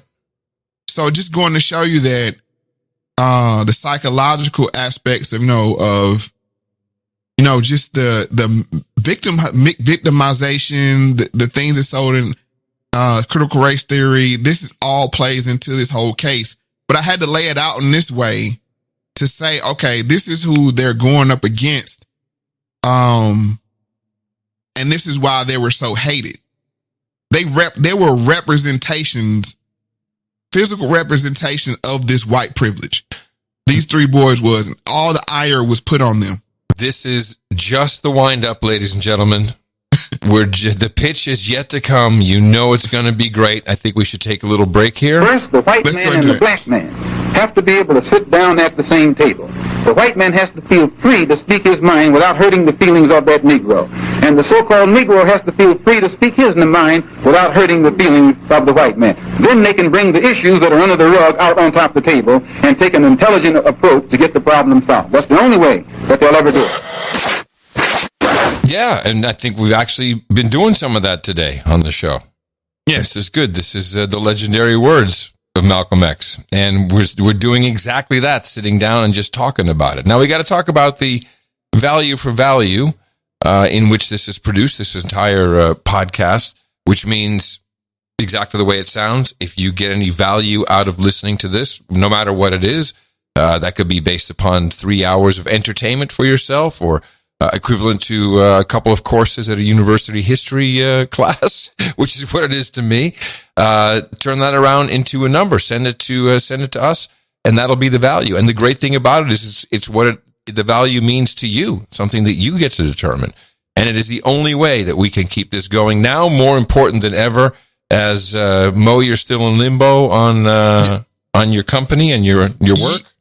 Yes, I'm still in limbo of my employment status, and the value definitely is needed. But I want to make one point about this show. It's not about the downward thinking of race. That's not the point I'm trying to make is. I'm trying to show is functioning families. Yeah. in multi-generational thinking is the takeaway I want people to take away from this. I'm just illustrating how these two things are colliding of people that want you to be a downward thinker and, you can't achieve this and that kind of thing. And then show an example of with the Duke family to say, look, they had plans for their family, you know, what it's going to be. And that's kind of the same thing. I see that in myself. I have plans for my family, and this podcast is the beginning of it. You know, it's not the end. And if with everybody that sends value along, they're buying into that, you know, the bigger plan, because there is a bigger plan. Yes, and it's interesting that this surrounds family, because this truly is the Moe Factz fam. Yes, the Factz family. Factz family. And it's the Factz family. And we got ideas for that. Stay tuned. Also, thank you to everybody who has been diligently using one of the new podcast apps, the uncancelable, uninterruptible streaming payments of Podcasting 2.0. You can get a new app at newpodcastapps.com. There's for any platform. I like the web players. It has a Bitcoin wallet in there, and you can stream value while you're listening to it. You hit play, it starts. You hit stop, it stops. You can also send a boostergram, just like a super chat. And so we just got the software to read that, and I was trying to compile the whole list, and then it went away. And so I promise for the next show, I'll have a number of boostergrams that people sent through. Mo, you have no idea how cool it is to see little pieces of Bitcoin come into our wallet every single minute of every single day. And that's what I'm talking about right there. That's the forward thing. People have no clue, Adam. They have no clue how big this thing is going to be, and their value is the gasoline is going to get us there. And we're just the Duke power. Yeah, and we're just the Duke power. And we're just stacking that. We're just letting that sit in our wallet, and that's we'll be able to maybe finance something bigger from that in the future. Not today though, as Bitcoin is about 50,000, but we're not worried. Come on, go Bitcoin. I hate keep talking, but that's about perspective. Exactly. Because if you got it in at 46. No, I love that you said you need to grow a tree. Bitcoin is the same way. It's not an in and out and here's my tree, and now I get the Lambo. No. This is, 3 years, 5 years, ultimately 10 years. I have wallets set up for every single child in my life, and every single one of them has 1 million Satoshis in there. And sorry? I said, see? That's my point. Yeah. Well, I just started this, and it's 1 million Satoshis, which right now today is about $500. And when I look at all the kids that I'm connected to, it's actually more than I thought. It's like there's like 10, 11 kids. So, and they're all going to get the 12 keywords upon my death or at other time in the future, and then they can do whatever they want. And no one can steal that from them. No one can take it away. Ever. No government, no nobody. No, nobody. That's the thing right there. That's the thing. Hey, you know what? I need to do some kind of Bitcoin thing on the Moe Factz Entertainment Enterprises Network. You should set me up. Get me in touch with the CEO. We definitely do. I need to talk to the CEO. All right. Now, we really appreciate people who've been sending in the Fiat Fund coupons. This is through the PayPal or the Cash App. This is super important, because this actually is funding it while we continue to build for the future. So doing both is even better, and we got to kick it off. Baller, shot caller, 20-inch blades on the Impala. We got to kick it off with Buddy Arsenault, who comes in with a highly recognizable $333.33. And big threes. Yes, it's a nice row of threes. He says the Kyle episode was enlightening. I still love you, do. I still love you, do. I'm not quite sure if that was meant to be there. I grew up in a lot of what you bring to the table. Please keep it going. Please give me some, and everyone, some goat karma. Maybe some words are dropping out. I think he'll do a Mo goat karma here. Hold on a second. You've got Mo karma. And Buddy, thank you so much, man. Big baller. That'll be in the credits in the show notes at mofactz.com. Really appreciate it. This is good, man, because Mo is stacking as well with an uncertain future. When do we know for sure? End of January, I'll have a definitive answer on the status. It's leaning like it's not going to go that way, but we'll see how it goes. It's not going to go which way? That they're not. I don't think they're going to reverse the status of the mandate for the corporation. I don't think so. I think that whole OSHA thing was just a tip of the hat to the company's corporation. Yeah, you're right. I agree. It seems like everyone's ignoring any lawsuits about it or anything. Right. So anyway, the fam is with you, Mo. I appreciate every one of them. $250 and an executive producer credit for Colin McLean. Mo, I appreciate you and Adam standing up against misinformation from the corrupt corporate media. Proudly unvaccinated in the communist state of Washington. Respect we much. Very good. Thank you, Colin. Dance Houston, $250. Y'all swing by the Nutcracker Party. It's a Christmas family special available on Vimeo and Amazon Prime Video from $1.99. What is this, an ad? Oh, no. I know who this is. This is our producer who I think is in it or produced it. Yeah. Dance Houston tells the classic tale with new moves to Tchaikovsky's Nutcracker Suite, rearranged as hip-hop, Latin, country, reggae, and rock. We're doing way more than sitting down together. The amazing soundtrack is also available on all streaming platforms. So we don't have the name, but this producer also sent in a somewhat longer note to No Agenda and actually produced this Nutcracker thing. Nice. Yeah, it's like it's like a Hamilton, only the Nutcracker. Don't put that on him. We already laughed about it. Man, we got to do a thing on Lin-Manuel, what's his name? Noriega, I always say. We got to talk about that guy. Okay. Continuing, Lorraine Converse, who sent us a row of ducks, 222 and 22. ITM Mo and Adam, hope my note finds you in good spirits and your families in good health. Yes, I believe we are. You don't have to read this aloud if the episode is running long. Now, come on, man. Lorraine, you're an executive producer. We read. EP. That's right. Privilege. I'm sure everyone wants to hear you discuss the new topic, then listen to my note. Well, we'll see. Many of the topics are difficult to delve into, but your discussions are measured and considered without dumbing it down or condescending to your listeners. Some past episodes have haunted me because of how brutal the reality is, and I appreciate both of you handling the details in a manner that is respectful without suppressing the truth. As a result, I have encouraged friends and family to listen and a few have become subscribers. Please de-deadbeat me and add any other jingles you feel appropriate. Okay. Congratulations. You're no longer a deadbeat. I'll give you, how about a little more? I'm sending you tons there you go. of good ass energy. Take that. You've got karma. And Lorraine concludes, many blessings, much love, thank you for your courage. Dame Brazen Bird, yes, very much. On to Jason Kretschmann, $200. Hello, gentlemen. Jason writes, after hearing Adam reference Moe Factz on the No Agenda show several times, there I am, doing the marketing. I decided to subscribe to the show, but never listened to an episode until recently. Well, not a shocker, but I waited too long. Brilliant. My favorite clip has been the Trick Baby dinner scene. Mind blown. You've taken me down way too many rabbit holes to count. Bill Cosby, colorism, white supremacy, and the most eye-opening, the boule. Keep them coming. Jason Kretschmann, Richmond, Indiana. Thanks, Jason. That's how I feel, too.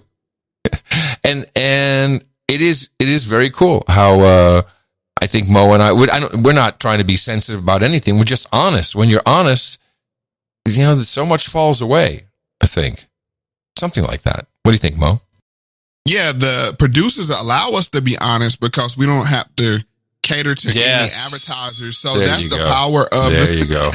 We could be honest by ourselves, of course, but to do it as a production. Such a good point. That's the executive power that they have, so we appreciate it. That is it. That is exactly it. $200 and executive producer EP credit for Stephen Page. Honky Lips Rex Redbone, send in some love. All right.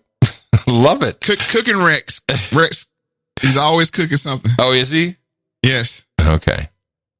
Let's see. 175.75 anonymous. Take my money, Mo. This show is too he wants me to do the Adam voice. This show is too important. Not gonna drop the T's. Important.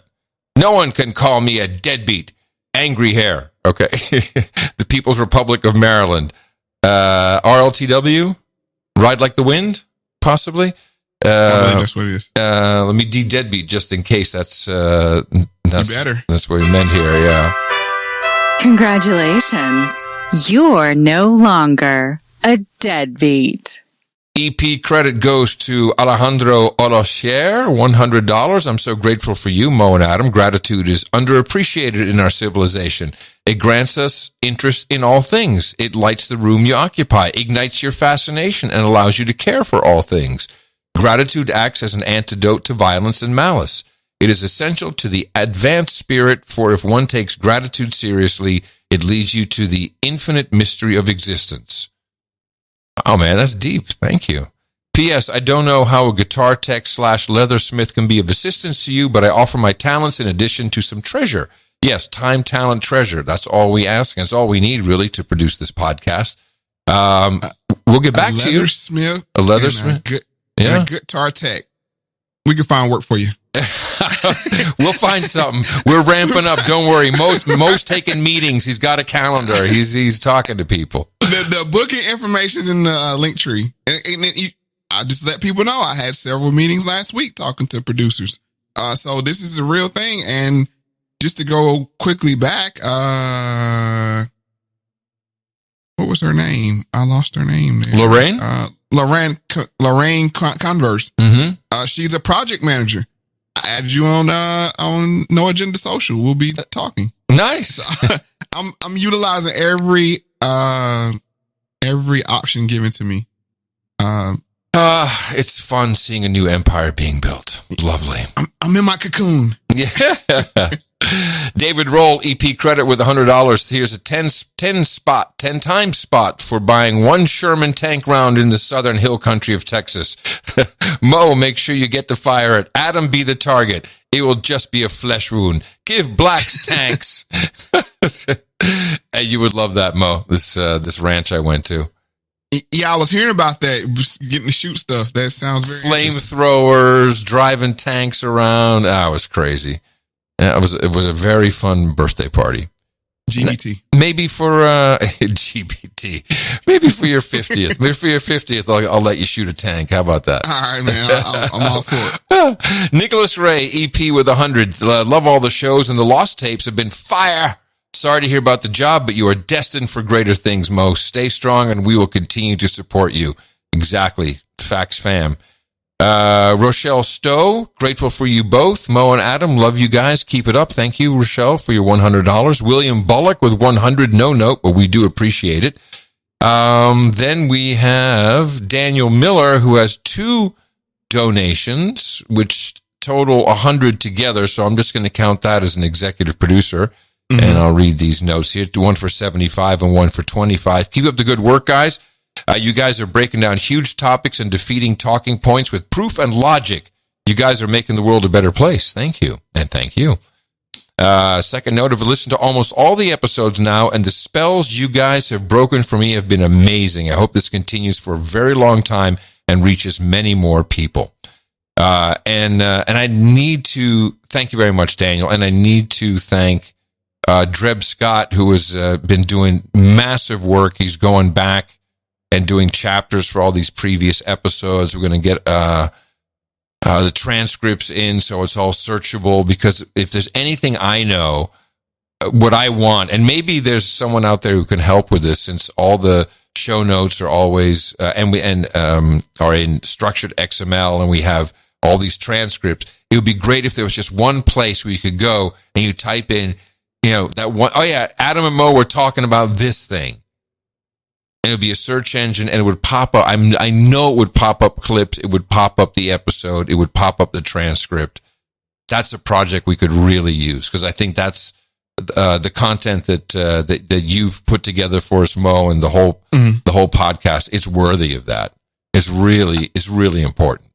And I'm guaranteed somebody's going to come up with it. And these transcripts are great because they have time codes, so you can just click on it, and boom, it goes right to that spot in the podcast, and you can play it, and you can share it.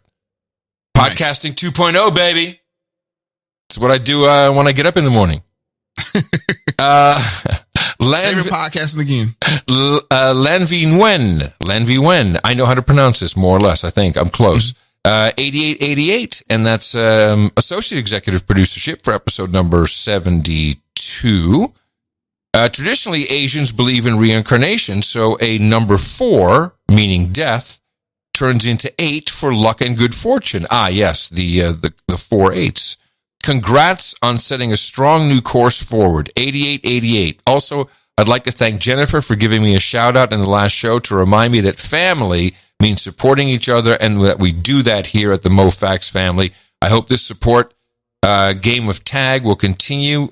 And with that, I'll give a big shout out to Miss Judy S. and Chef Spivey. Karma jingles for all. Let's do that right away. You've got Mo Karma. So this is Tiger Auntie. This is Tiger Auntie. She called out Judy S. and my very first donator, Spivey. They're calling each other out, man. And that's I love this. This is always fun. Yes, I encourage this behavior. Keep donating and calling each other out. This is good. We need more jumping in. Do you have any family members? and join the Lost Tapes live. I mean, that's a whole nother component of the show that if you're missing it, if you have a Wednesday night that you're free, come over and join us, because these 3 right here, and there's one more Andrea missing. Those 4 are every live, and they're just like cracking up, laughing, and having a good time. So Tiger Auntie gives us a PS. If you donate in PayPal, remember to donate with a balance to friends/family. This avoids all fees for sender and receiver. Ah, yes. That's it. Well, we are the fam, so that makes total sense. Yes. Thank you so much, Tiger Auntie. Ogfomp Arts. Yes, we know Ogfomp Arts. We've talked about them before. 8008. Thanks, Adam and Mo. I've made a pointer from Vaccinate.com. Oh, Vaccinate.com to Moe Factz. Cool. Vaccinate.com. Nice. Bitcoin is the cure for parasitic fiat currency. Sincerely, Alexander Nuttall. Yes, from Ogfomp Arts. OGFOMK Arts. Thank you very much, with Alex. The Tiggo Bitties. That's right. John Taylor, associate executive producer, credit for him was 72. That means also a coveted show donation credit right there in the show notes. GBG, Woosa. Yes, we never got a Give Blacks Guns jingle, did we? I think we do have one. Did we? Yeah. Hold on a second. Was it just GBG? Oh, yeah, we did. Here it is. We have a ballot. That's what I got. Was that the one? Do you have something else? That's it. Okay.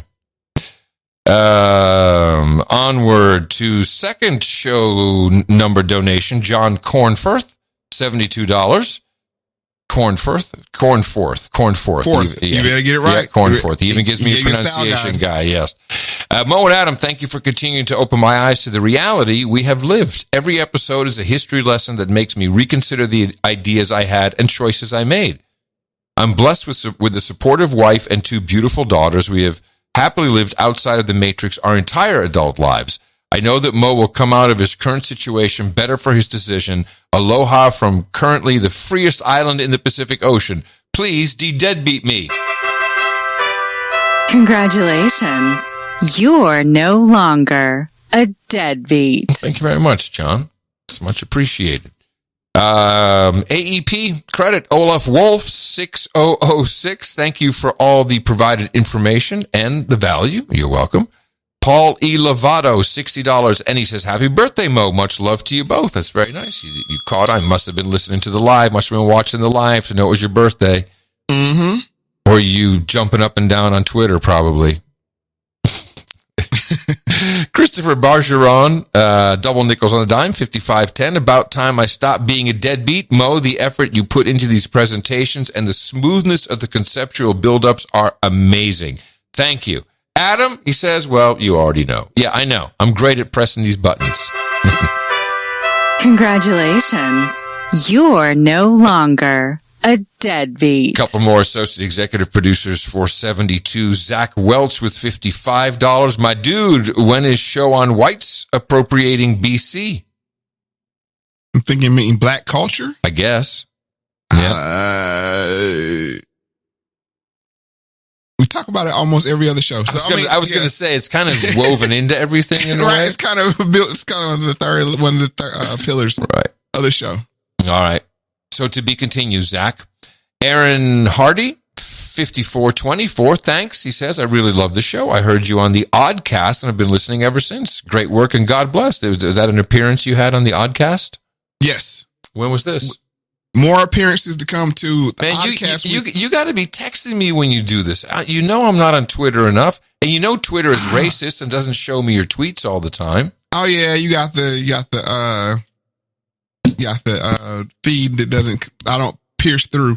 Yeah, I'll send it to you. And for people that want me to come on their show, the booking information is in the link tree. Like I don't want people to think I'm dooming and glooming over here. Now, of course, we need resources to keep the thing going, but of course, I'm staying busy. I'm not going to let anybody stop me. It's called building. It's called building something. You're building something. That's what's going on here. I'm excited to watch it and be a part of it.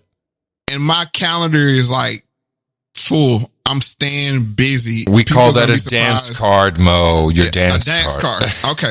Hey, man, I've been a worker, so I mean, this is new to me, running an empire. So you're doing fine so far, my friend. Fine. Final associate executive producer Eric Hochul from Deutschland, I believe. $52 and no note, but we know Eric and we know him as a great producer of several other podcasts. And thank you all very much to these executive producers and associate executive producers.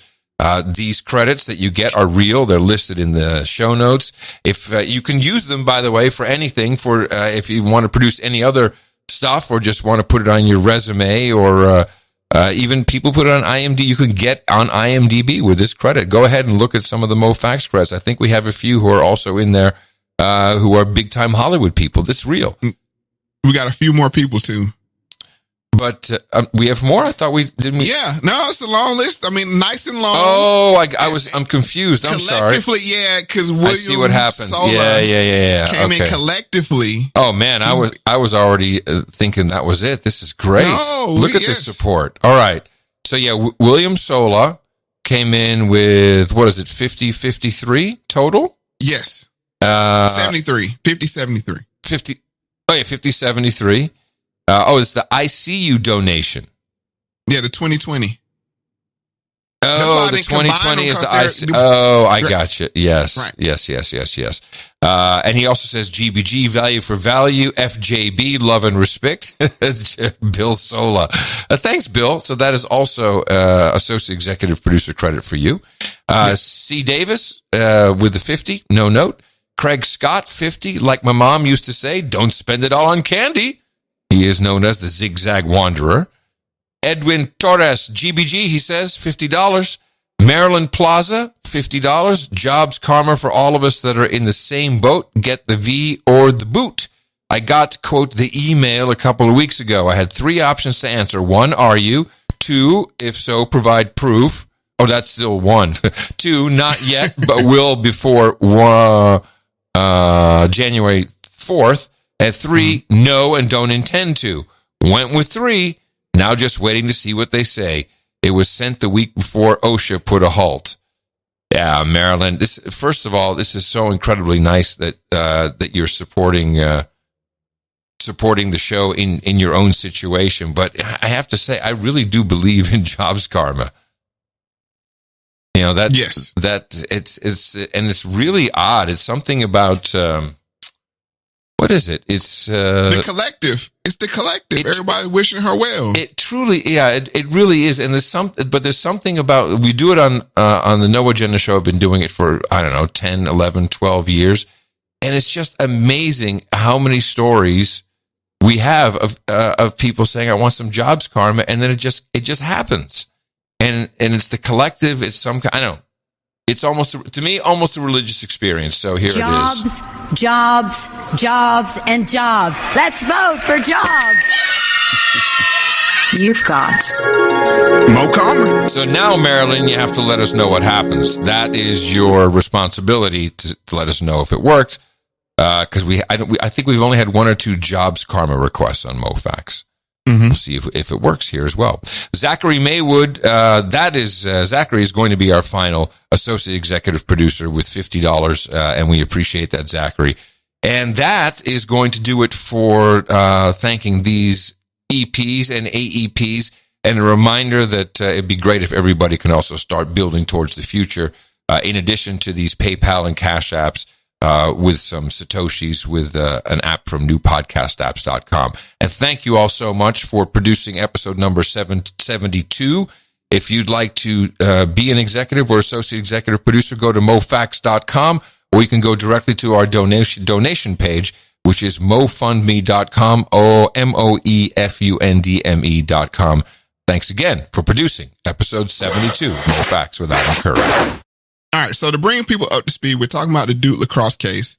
I know people are like, well, Mo, you're all over the place, but it all makes sense here, and it'll all make sense in a minute, because what I need to lay out was the relationship to Duke, the relationship to my hometown, this fragile coexistence of this super duper power structure called Duke University, Duke Hospital, Duke Power, the textile mills and the tobacco company, and how all that played into the environment of this Duke lacrosse case when it first came about. So hopefully I've done that well enough so people understand, and then also sitting under a pastor that worked at Duke, for many years, what effect that had on me, and then also my love for Duke basketball.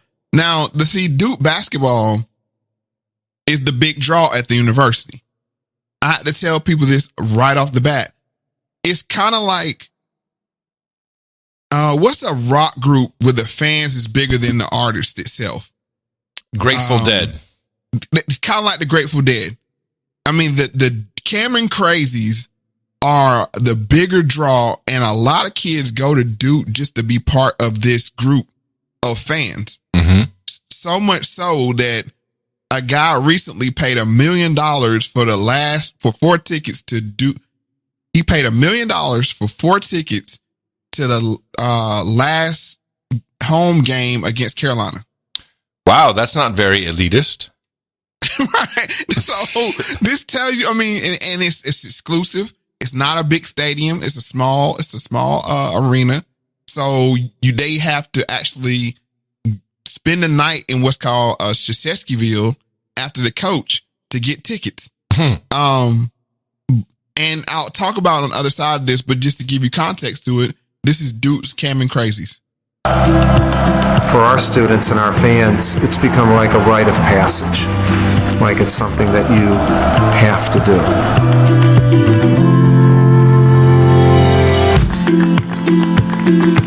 I have nothing but respect for the fans, and I don't take any of them for granted, because they have the rules they have to follow, and the line monitors who monitor the line. They're strict. It says a lot about those guys, and that's a great tradition that we have. Please get on the sidewalk in group order, and we're going to make sure you guys have your wristbands before you go in. Doors are opening in 15 minutes. Our tradition has always been the most dedicated students, the most passionate students should get the best seats.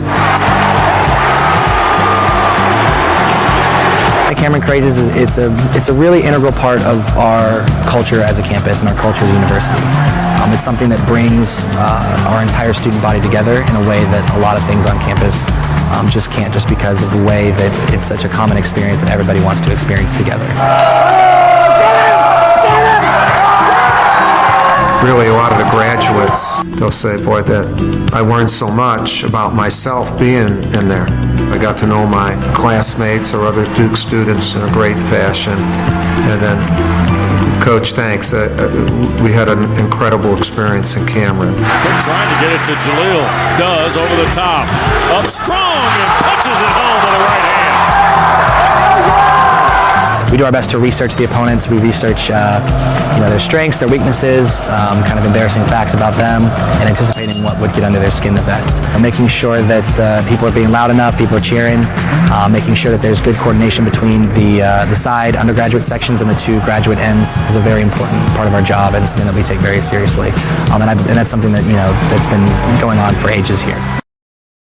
And some of this camping that's like months they're camping out. Yes. Wow. This is the the draw. This is what beside the academic stuff, but this is what makes Duke $100,000 a year school, because it's a finite amount of games. It's rock star celebrity. Yeah. And this is what made Duke nervous, because you have a black woman getting raped by white athletes on your campus, where your biggest moneymaker is most of the time led by black basketball players running up and down this court for free. And then you have the whole NCAA slavery conversation. It was just, they wanted this thing to go away immediately. Yeah. Yeah, I can understand. And of course, Nike's lurking in the background. Because forgot all about those guys. Of course, because Nike pays Coach K. Yeah.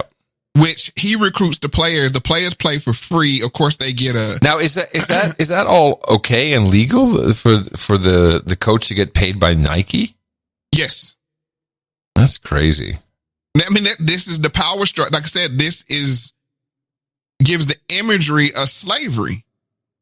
You have a white guy having 4 or 5 black. I mean, usually Duke has 1 or 2 white players. I mean, starters. So you have about 4 or 5 black guys running up and down the floor. And it's a bigger issue for the NCAA. But Duke is like their crown jewel, right? They're the perfect enemy. They have the Cameron Crazies. As he said, they go and look for stuff to troll the other players, the opponents about. Or your mom's whatever on drugs, or wears army boots. Whatever it is, they're going to make signs and stuff about it. And that's another reason why people hate Duke. They literally, when I say people hate Duke, I mean people hate Duke. So this plays into it. And the most hated person of all, and kind of like a icon of what Duke is all about, was Christian Laettner. Laettner puts it up.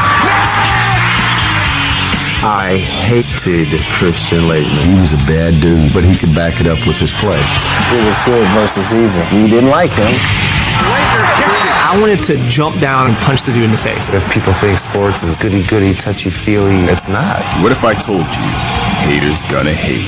ESPN Films presents a 30 for 30 film, I Hate Christian Laettner, Sunday, March 15th at 9 on ESPN. Okay, now you're in territory that is very, very foreign to me, Mo. That's why they had a whole special about, what was that, 92? So this came out maybe 15, 16 years ago, I believe. The guy's out of college, done with basketball, and people still hate him to this day because he was the ideal person to hate. Like, he was this preppy white guy, but really good at basketball. And it was like, you go to Duke, you have a silver spoon in your mouth. Right. But I'm highlighting this to say, this is the energy that was behind the trial. Like, yes, we got them. We got the Duke guys. You know, we're going to take them down. And, you know, they're douchebags. They're preppy boys. We got them.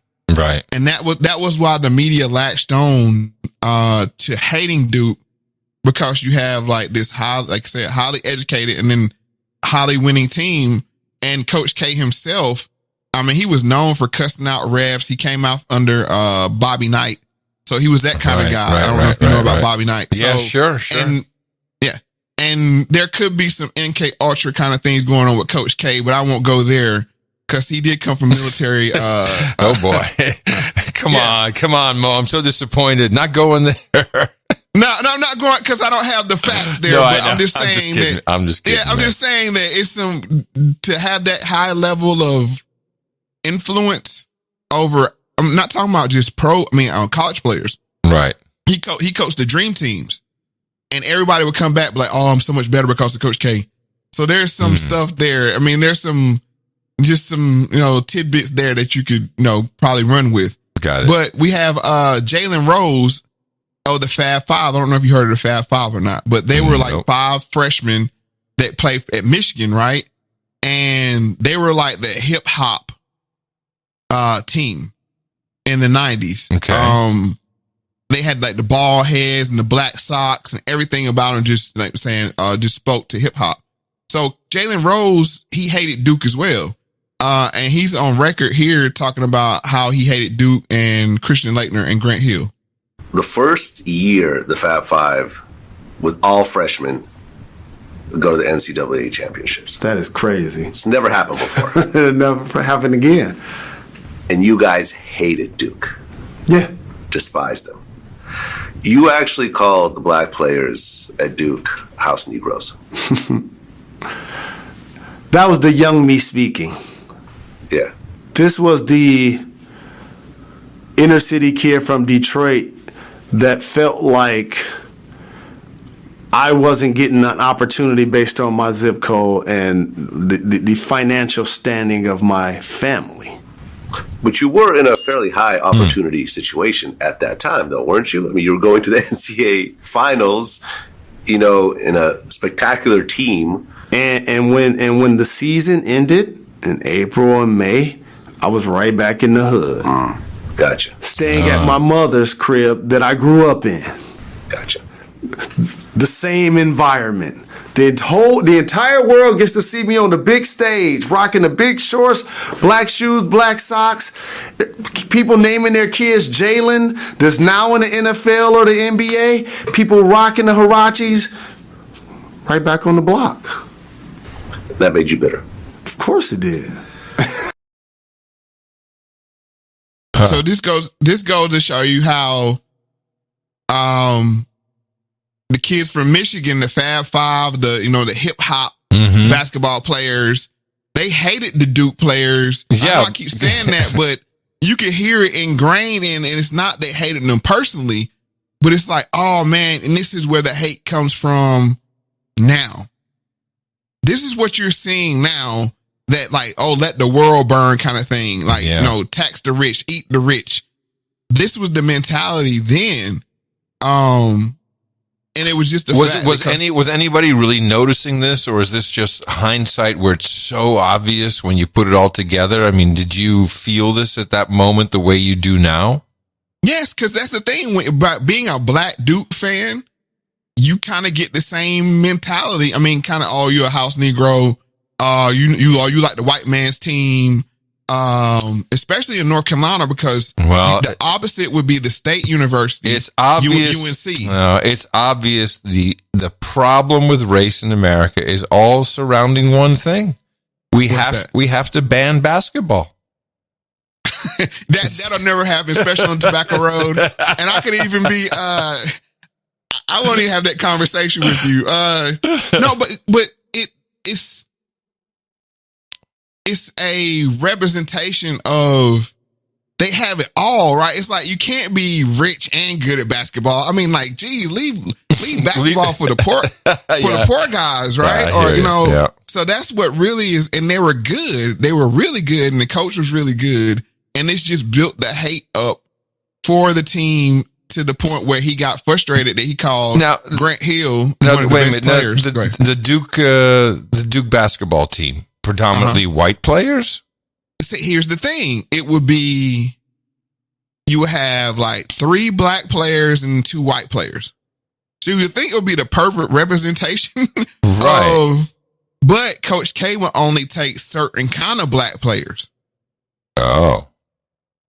What does that mean? So that's where you get the house Negro thing from. But his thing was, you had to understand order. You had to understand discipline. I mean, he came from West Point. Mm-hmm. That's the thing. And that equated to, most of the time, his players had fathers. That would be the difference. It's changed over time, because, I mean, with time you have to gravitate. But when in the heyday of Duke, and when it was when it was really big, and it was really a patriarchal system of guys that were raised by men. So that's why you had the hate, and Grant Hill being one. And just So people are mad about one thing, but then they make it about something else, and so they take it out by trying to destroy the. So if Duke is the family, Duke is the. I'm trying to put this together. The epitome of whiteness. the epitome of the white generational wealth structure. Yes. So if Duke by itself is a family, then destroying all families is kind of like a metaphor for destroying all of the problems that we have. Destroying Duke a takedown of Duke would have been a takedown of the patriarchy. Right. It just proves. Right, but by the same time, I'm just saying, is it because of this Duke as an example that, clearly we can't have any families, just no families. We can't have families because it always turns into some power structure piece of crap. And so that all families have to be destroyed? It's male-led. Right. You have to get rid of male leadership. And which way to do it is make them scared like they are now. So what kind of pussies are these Duke guys that they're letting women ruin their lives, ruin their family? No, well, they're not. And that's the thing. That's what you're going to see them stand like this is going to be like Hamburger Hill. Like they're not going to lose the hill. Okay. But just to give context to what he's saying about house Negro, we got to go back and listen to Malcolm X and define a house Negro from the field Negro.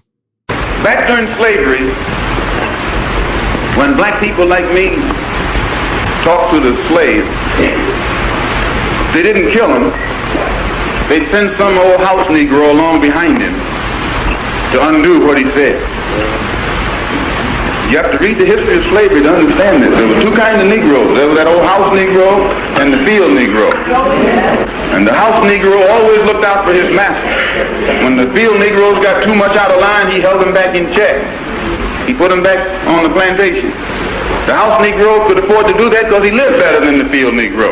He ate better, he dressed better, and he lived in a better house. He lived right up next to his master in the attic or the basement. He ate the same food his master ate and wore his same clothes. And he could talk just like his master. Good diction. And he loved his master more than his master loved himself. That's why he didn't want his master hurt. If the master got sick, he'd say, "What's the matter, boss? We sick?" When the master's house caught a fire, he'd try and put the fire out. He didn't want his master's house burned. He never wanted his master's property threatened. And he was more defensive of it than the master was. That was the house Negro. Classic. So this equates to black white supremacists. This is what you're seeing now with Larry Elders and Kenneth Owens and anybody that has, speaks well or uses like logic or that kind of thing. It's like, oh, you're saying you're a sellout. You're a house Negro. That's what the kind of thing was with the Duke basketball team. We used to look at a Grant Hill. He came from a good household. His dad was a professional football player. They didn't celebrate. They didn't know, they were very professional in the way they carry things. And that was like foreign. You're supposed to dance after you slam dunk. And it's really the thing was why, because I'm black, you expect me to dance after I have a good play. Right? I mean, like it's the real racism. It's the expectation that I'm supposed to dance or celebrate after I score. Like that's the black thing to do. You understand what I'm saying? Like it was a real, I identify more with Duke of being hard work and, making the smart play and not the stylish play. All these things baked into little Moe. Cause I moved to Durham when I was 10, 11 years old. Mm-hmm. And this is right when Duke started winning. Right. And Grant Hill was there and I saw this guy that was like, just good. I mean, he was really good. Yeah. And me coming from a small town in North Carolina, moving to Durham was like, this is the first time I ever had to live in a city that actually had a sports team that you could see on TV. Mm-hmm. But it was like, no, you can't cheer for Duke. Why not? That's the white team. They're racist. Right. It would be, just for context, it would be me in a room with maybe 15 people watching the game, and I'll probably be the only Duke fan. Wow. This is a very introspective episode because this is part of the thick skin. It's like, I'm looking at them like they're good. The way they're playing is good and that guy's good. And I identify with them. And people are like, why are you not a North Carolina fan? Why are you from North Carolina? Like, I'm from Durham. And Duke's in Durham. That's why I'm a Duke fan, right? Right. But just being in that environment to where, you know what I'm saying, you will get trolled. Like, don't lose. Don't be the only Duke fan there. Y'all losing. Oh, you're going to be, you're going to be trolled so hard, but this is what kind of, like, I have a thick skin. I know sports sound very superficial, but it played a part a lot into who I am personally. Because I think I don't care how good you are, I can outwork you. You know what I'm saying? I can out hustle you. I can that's what Duke was known for, just hard defense and out hustling. They didn't have the best players, but they worked as a team. And Coach K would say that this fist thing, if you all worked as a fist, you know what I'm saying? Like, because it's 5 players on the basketball team, you could beat anybody. And that's the mentality that was shaped on me. But when you had that kind of mentality, and that's kind of like what Kanye dealt with, right? It was that, oh, you're not street enough. You're not hood enough. You're not tough enough, that kind of thing. So all this bakes into me as a person. And so to see this unfold the way it did, it's like, hold on. It's the same way now. It's like, hold on, you want me to get rid of families because families are white? Like, that makes no sense. Yeah. But that's the ideology that's going along with it. But I don't want to be long about it, but I want exactly what I just said. Jalen Rose is going to verify what I just said. Right. You kind of singled out Grant Hill, who came from a rich family, college-educated parents. I think his dad played professional sports. Yeah, Calvin Hill was a beast. Yeah. And you were just jealous of him, basically. Yeah, I was jealous. And so it's almost like the movie Face Off. Who was it? John Travolta and Nicolas Cage in that movie, right? Or even like another one like Ricochet. I remember Denzel was in a movie kind of like that, where it's like you see somebody, you're the A or the B side, however you see it, and you see somebody that has all of the things that you want, and you ready for this, Vlad? And then you think they're soft because you grew up in the hood and you poor. Right? This is what I learned a long time ago. Your haircut, how you wear your pants, how you speak, your appearance, that don't make you hard. And by the way, it don't mean nothing to be tough anyway. The best player, the most talented player ever at Duke is Grant Hill. The most accomplished player is Christian Laettner. So this is why I sided with Duke, because I had a dad.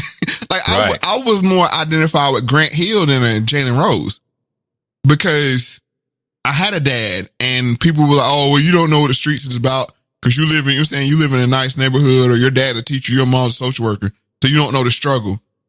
And it's like, hold on, right? What? Like, so I'm just letting this be known that this process of what y'all see now, this was baked in. And like I said, 11, 12 years old. And this is why the woke culture comes from sports. It's a reason why they attack sports. Like, people might be thinking this show is trivial and like, oh, why are they talking about sports and basketball and Duke lacrosse? And no. And I'm really just being very quiet because I don't know a lot about sports, but I'm learning an awful lot just listening to you. Yeah, because you have a coach, which is kind of like the dad, and he tells you what to do and where to be at and how to move. And if you don't play by his rules, you can get sit on the bench, and he'll bring up somebody more deserving to be on the floor. Like, that's what they don't want to teach young men. Right. It's like they want equity, not equality. And I keep stressing that point. They want equal outcomes. Yeah. No, if you don't play hard, you don't deserve to win. And sports is the, representation of that.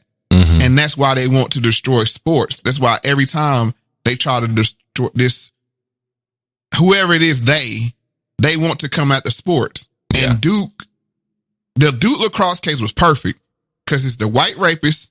You got sports baked in by association. You got Duke basketball associated with Duke lacrosse. Lacrosse itself it's like a elite within an elite.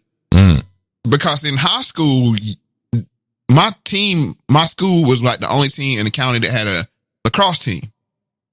And you had to pay to play. It was a club. It wasn't it was like most high school sports is free. No. Right. Lacrosse is the elite of the elite. So they were like, yes, we got them. We got some white boys from Duke, and we can associate everything to Duke, go with it. And then in doing so, we could take down the patriarchy. Wow. And that's what I'm saying. This what we seeing now in 2021. And it's funny that Kyle Rittenhouse, I don't even think got a dad. I mean, of course he has a dad, but still broken home, still right, a little bit of the goodness there. But he was associated with the patriarchy. Yeah. It's like, this dude don't have a dad. So I'm just going to show you, like, this is how binary. Well, now it's just media programming. I mean, it does, and nothing has to be true. That's the beauty of this. The assumption is he's a white guy, so he has a dad. You know how racist that is? Because the inverse you're saying is if you're black, then you don't have a dad. Exactly. And I'm just showing you this is, I think this was a coup, and in these next clips, I think this came from within the Duke campus, this push to take these lacrosse players down. And we're going to hear so in clip let's start with number 26. What was remarkable is that lots of figures within the media, within the Duke faculty, and to a certain extent within the Duke administration, not only presumed the players to be guilty, but then drew these very broad moral judgments. It was a completely closed-minded early approach to the case.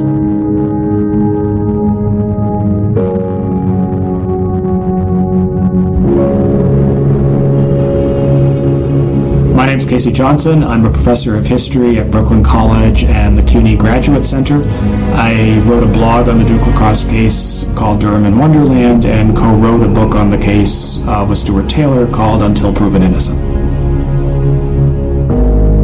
During spring break, when most of the students at Duke were off campus, the captains of the lacrosse team came up with the not-so-bright idea of inviting two strippers to perform for the players. One of them was this woman, Crystal Mangum, who we subsequently learned had very severe mental problems.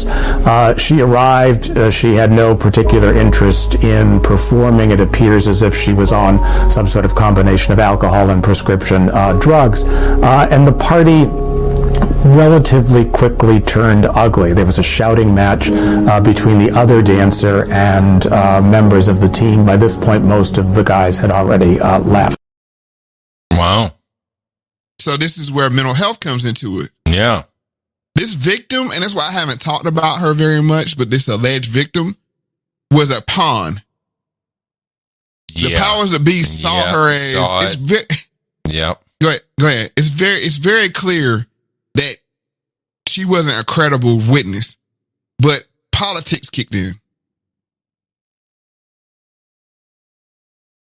It's the same thing with the Rittenhouse case. Like I said, these two things are like mirror images, but the only thing about Rittenhouse, he didn't have the institutional wealth, but that's why I said when them $2 million came through for his defense fund, he had a fighting chance to get out of it. So ultimately, for the love of money is the root of all evil, because everything boils down to money in these cases. Yes. The jealousy, all of it. But it's a structural problem. It's a structural issue of I got screwed and I'm owed. And it's being played into. I'm not quite sure exactly why the woke culture.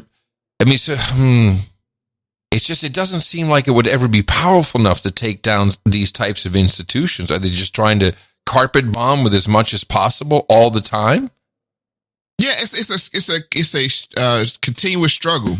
Right. It's not gonna be one hit that takes them down. No. But this was a big hit, because if you could just take the original story, 20 lacrosse players raped black student. No, the story. This was also that was a story, not stripper, student. But this was also an exercise in media manipulation, propaganda, psychological operation, maybe even more so than anything, to see how far we could push people into believing. Again, remember, there are things that I didn't even know about the case. Yes, but that's because the establishment media wasn't in on it like they are now. Right. See, the order was different then. CBS won a Peabody for their coverage of this case because they were quickly exposing the facts to be true. This is the difference now. Like they have completely, and I think John always references this on No Agenda show. Like they've hired so woke, that the kids that were going to school now, so just like 2006, it's 2020 now. Those kids that graduated in 2006 are 14 years into their career. Mm-hmm. And because this is Duke is putting out a lot of high level professionals. Yeah. And they're going off to be woke in these companies. And now when they go to the New York Times or CBS, they have woke allies that will run with the story, which at the time they didn't have that kind of leverage. And the main, you had to go to your Nancy Graces of the world. Mm-hmm. So she was trying to make a name for herself as well. So I think we stopped at what, 2? Is that 1 or 2? Which one? Number 2 is up. And then the second dancer, a woman named Kim Roberts, drove off. And in a normal circumstance, no one ever would have heard of this again. But as Roberts drove off, she found out that her fellow dancer had passed out. She called the police to come and get Mangum to take her either home or to a psychological institution. Mangum, when she was awakened by the police, she was going to be admitted to a psychological institution and was prompted improperly by a nurse who asked her whether she had been raped. And Mangum, who knew the system well, said yes. She was sent to Duke Hospital and she made an allegation. We saw a kind of mob mentality that took hold of the activist wing of the Duke faculty, which culminated in an April 2006 statement signed by 88 Duke faculty members called the Group of 88, in which before any charges even had been filed, these 88 faculty members took out an ad, a full-page ad, in the Duke campus newspaper. They unequivocally asserted that something had happened to Crystal Mangum. She was claiming rape. The lacrosse players said nothing happened. They said that they would continue their activism regardless of what the court decided or what the police said. And they thanked public protesters for not waiting and making themselves heard. And the highest profile public protest that had occurred at that point had been a march in front of the captain's house in which protesters had carried large signs urging the castration of the lacrosse captains.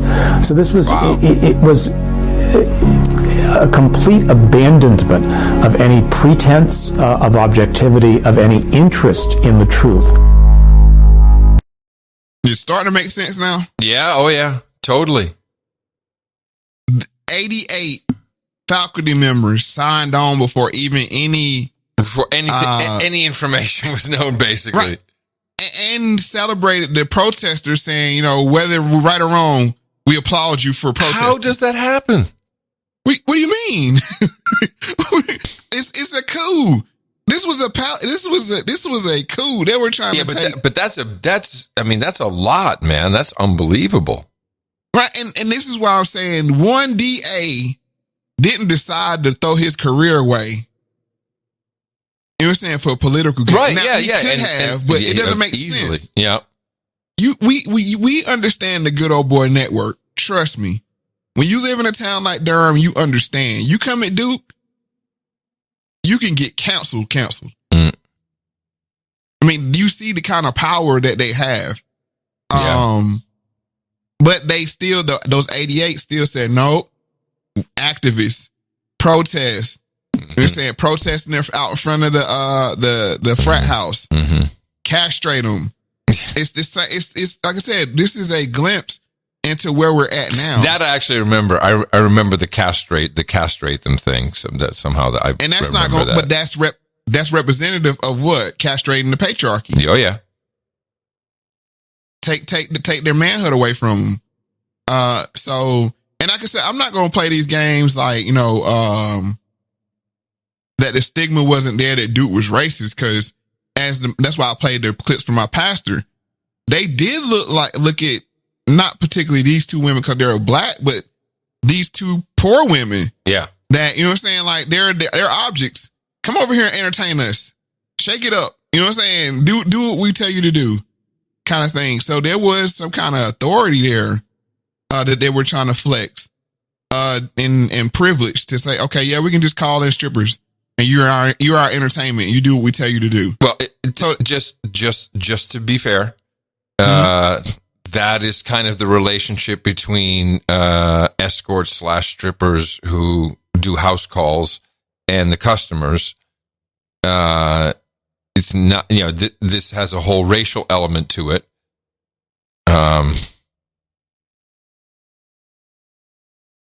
It does. I'm very careful. I'm very careful because coming from Amsterdam, and I also understand that industry, and we have to humanize what they're doing as well. It's not always desperation.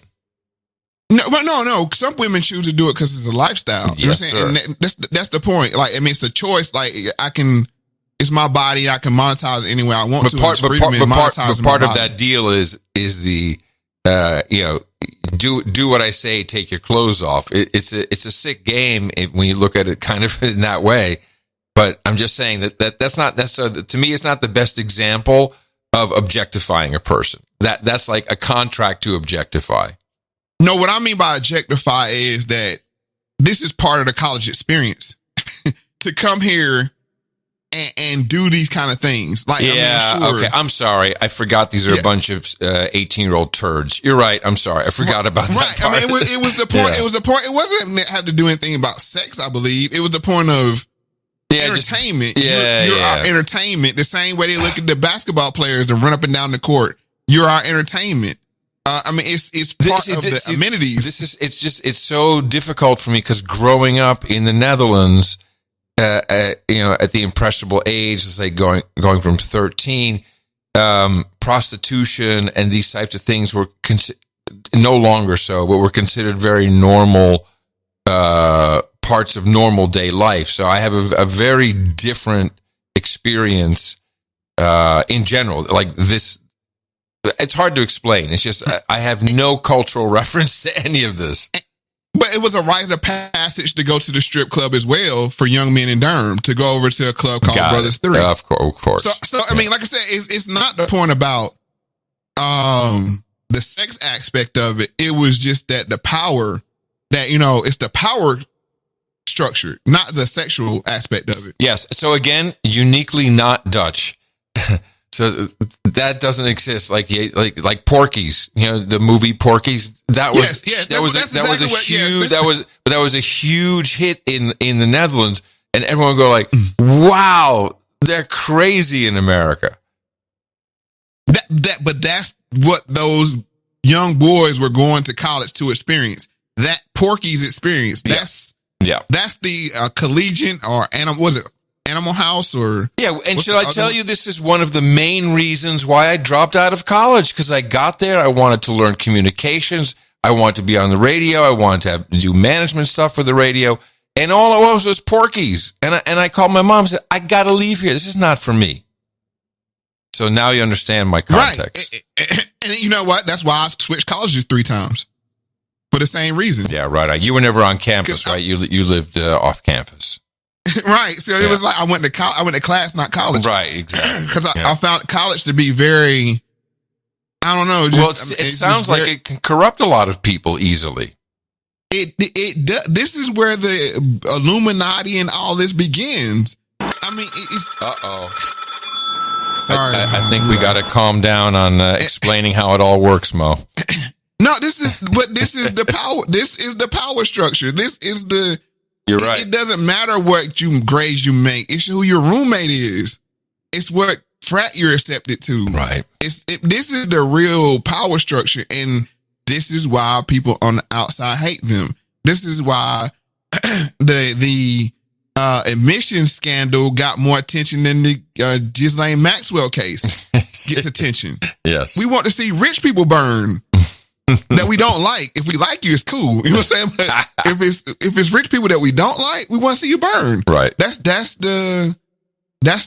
where Nancy Grace was coming from. It's like these rich, preppy boys, let them burn. Mm-hmm. It's equity. You know what I'm saying? It's like, right. It's a matter. It's the same outcome. Like, so it's equal outcome. Like, enough non-white people that went to jail. We need some white ones to go to jail, even though if they're innocent or not. Got it. That's the mentality. So I think we stopped at 2. Let's go ahead and get in 3. There were 3 elements that proved Mangum lied. The first and by far the most important was the DNA. Mangum's story was that she was sexually assaulted for 30 minutes by a group of people who did not use condoms. In such an assault, DNA would be left behind, and she was immediately taken to the hospital. DNA samples were taken from all 46 white lacrosse players, and there were no matches to any 46. The second were the descriptions. Mangum did describe the people who attacked her.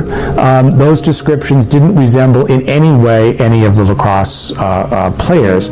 And the third were the inconsistencies within Mangum's story. Mangum looked at a number of different photo arrays. There was only one lacrosse player that she positively identified as being at the party in every single photo array that she looked at. The problem is that was one lacrosse player who could prove that he was never in Durham. Yeah. He actually wasn't in Durham County the night of the party. And that information was shared with prosecutors. So the prosecutors knew before they went forward that they had a wholly unreliable witness whose descriptions didn't match her alleged attackers and where there was no medical basis to advance to substantiate her charges. Okay, there you go. So no DNA. The story didn't make any sense. And for me, when the details started coming out, I'm like, hold on. First of all, when they said 20 guys, what? Like, that didn't even make sense. But there's no physical evidence.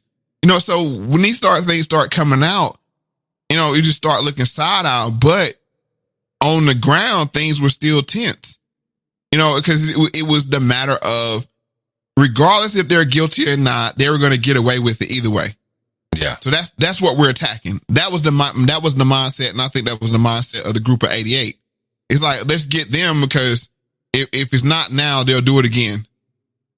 Yeah. They're going to do something. Which is like I said, this is very dangerous, because when we look at cases like Brian Banks, at the same time, around the same time, he was a high school football player that got accused by a classmate of rape. Juanita Gibson, another black woman, he was black. He did like 5 years in jail. I mean, and this narrative is baked in. I mean, anybody can tell you, I know a guy, or I heard of a guy, right? An athlete that, got caught in the wrong dorm, and now he's doing, 5 to 10 on a rape charge. Sure. So it's like, how did they get away with it? You see what I'm saying? Like, this is where the frustration came from people that wanted to believe the story and was being duped by the media. It's like, our guys never get away with this. And now and then you have the DA playing to the crowd the same way it was in the Rittenhouse case. So, all right, well, let's just continue a little bit. I don't want to stop the flow. Okay, number 29. I am not going to allow Durham's view in the mind of the world to be a bunch of stop lacrosse. This is Mike Nifon speaking, so I just want to this is him speaking at the beginning of the clip, so I just want to let people know that. All right. I am not going to allow Durham's view in the mind of the world to be a bunch of lacrosse players from Duke raping a black girl in Durham. Nifong as prosecutor seemed to be functioning as if his goal in the case was to violate as many different ethical procedures as he possibly could in one case.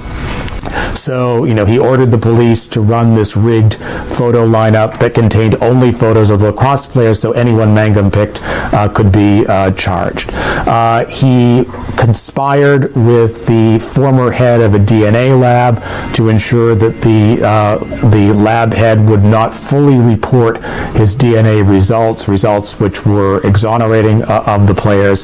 He lied in open court to a judge, for which he eventually was held in criminal contempt and was sent to county jail for 1 day. He issued a barrage of inflammatory public statements which violated ethical rules for prosecutors. So Knifelong's behavior was extraordinarily bad. Wow, man! How does it's it's not coordinated, but still, it's like something that bonds and connects all these actors. It's what do you mean? Can you explain a little bit more? Well, it's kind of like the meta version of that is where the globalist world order, the new world order. It's not really coordinated, but it's so mutually beneficial that people kind of. The pharmaceutical industry works nicely along with what the banks need covered up, works nicely along with politicians who need power. You know what I mean? It's not like really coordinated, but it all just kind of flows together. It's a shared goal. Shared goal. Yeah, there you go. It's a shared goal, and the shared goal is the liberal professors, I believe, got with the DA in some kind of way in the back channel. And like I said, this is speculation here. I just want to make that clear. But as the guy said, he was going through all the red lights to say, yeah, we're gonna rig the DNA, we're gonna rig the lineup, yeah, we're gonna do all of this. And this is just for some clarity. People were saying this was due to him having a highly contested primary that was coming up in a couple of months, and he was playing to the black crowd to say, "Oh, we're going to give some white boys." You know what I'm saying? Vote for me. Hey, was Soros funding this Nifong at the time? No, I don't think he might have been, but I'm sure Soros has his hand somewhere in Duke. I'm sure of it, because with the grants and that kind of thing. I mean, I'm sure he probably has. He has his not him himself, but that ilk, that collective of these woke professors. And like I said, this was the first glimpse of it for them to go against their university that cuts their checks to say, no, we're going to take out full-page ads to take down these guys. Right. And the university's like, what the hell's going on? Don't you realize, like, you about to open a whole can of race worms over here, and we got all this free labor, which is our number one source of entertainment for the campus. You can't do that. Right. And it's even a bigger picture for the NCAA. Like I said, we can't forget that amateur athletics is just like almost slavery. You heard Jalen Rose say, once he's done, he goes back home for the summer. Exactly. Back to the hood. So you make millions and millions and billions of dollars off of me, and I can't make any of it because of your rules. Whatever came of that from a couple, I don't know, about a year or so ago, maybe a little bit longer, to allow college athletes to be paid. Yeah, they can be paid now. That's done now. It's still some gray area. I mean, it's not like they weren't getting, cars and apartments and stuff like that, but not. Yeah, but if they got caught, the player would get in trouble. Right. What? Isn't that funny? Isn't that funny? The coach could just quit and go to another job and get another job. And when the penalties would stay with the school, and the player would get penalized, but not the coach. It was the perfect system, and this is a system that people are trying to highlight, which is a real. I mean, it's a real racket there. But at the same time,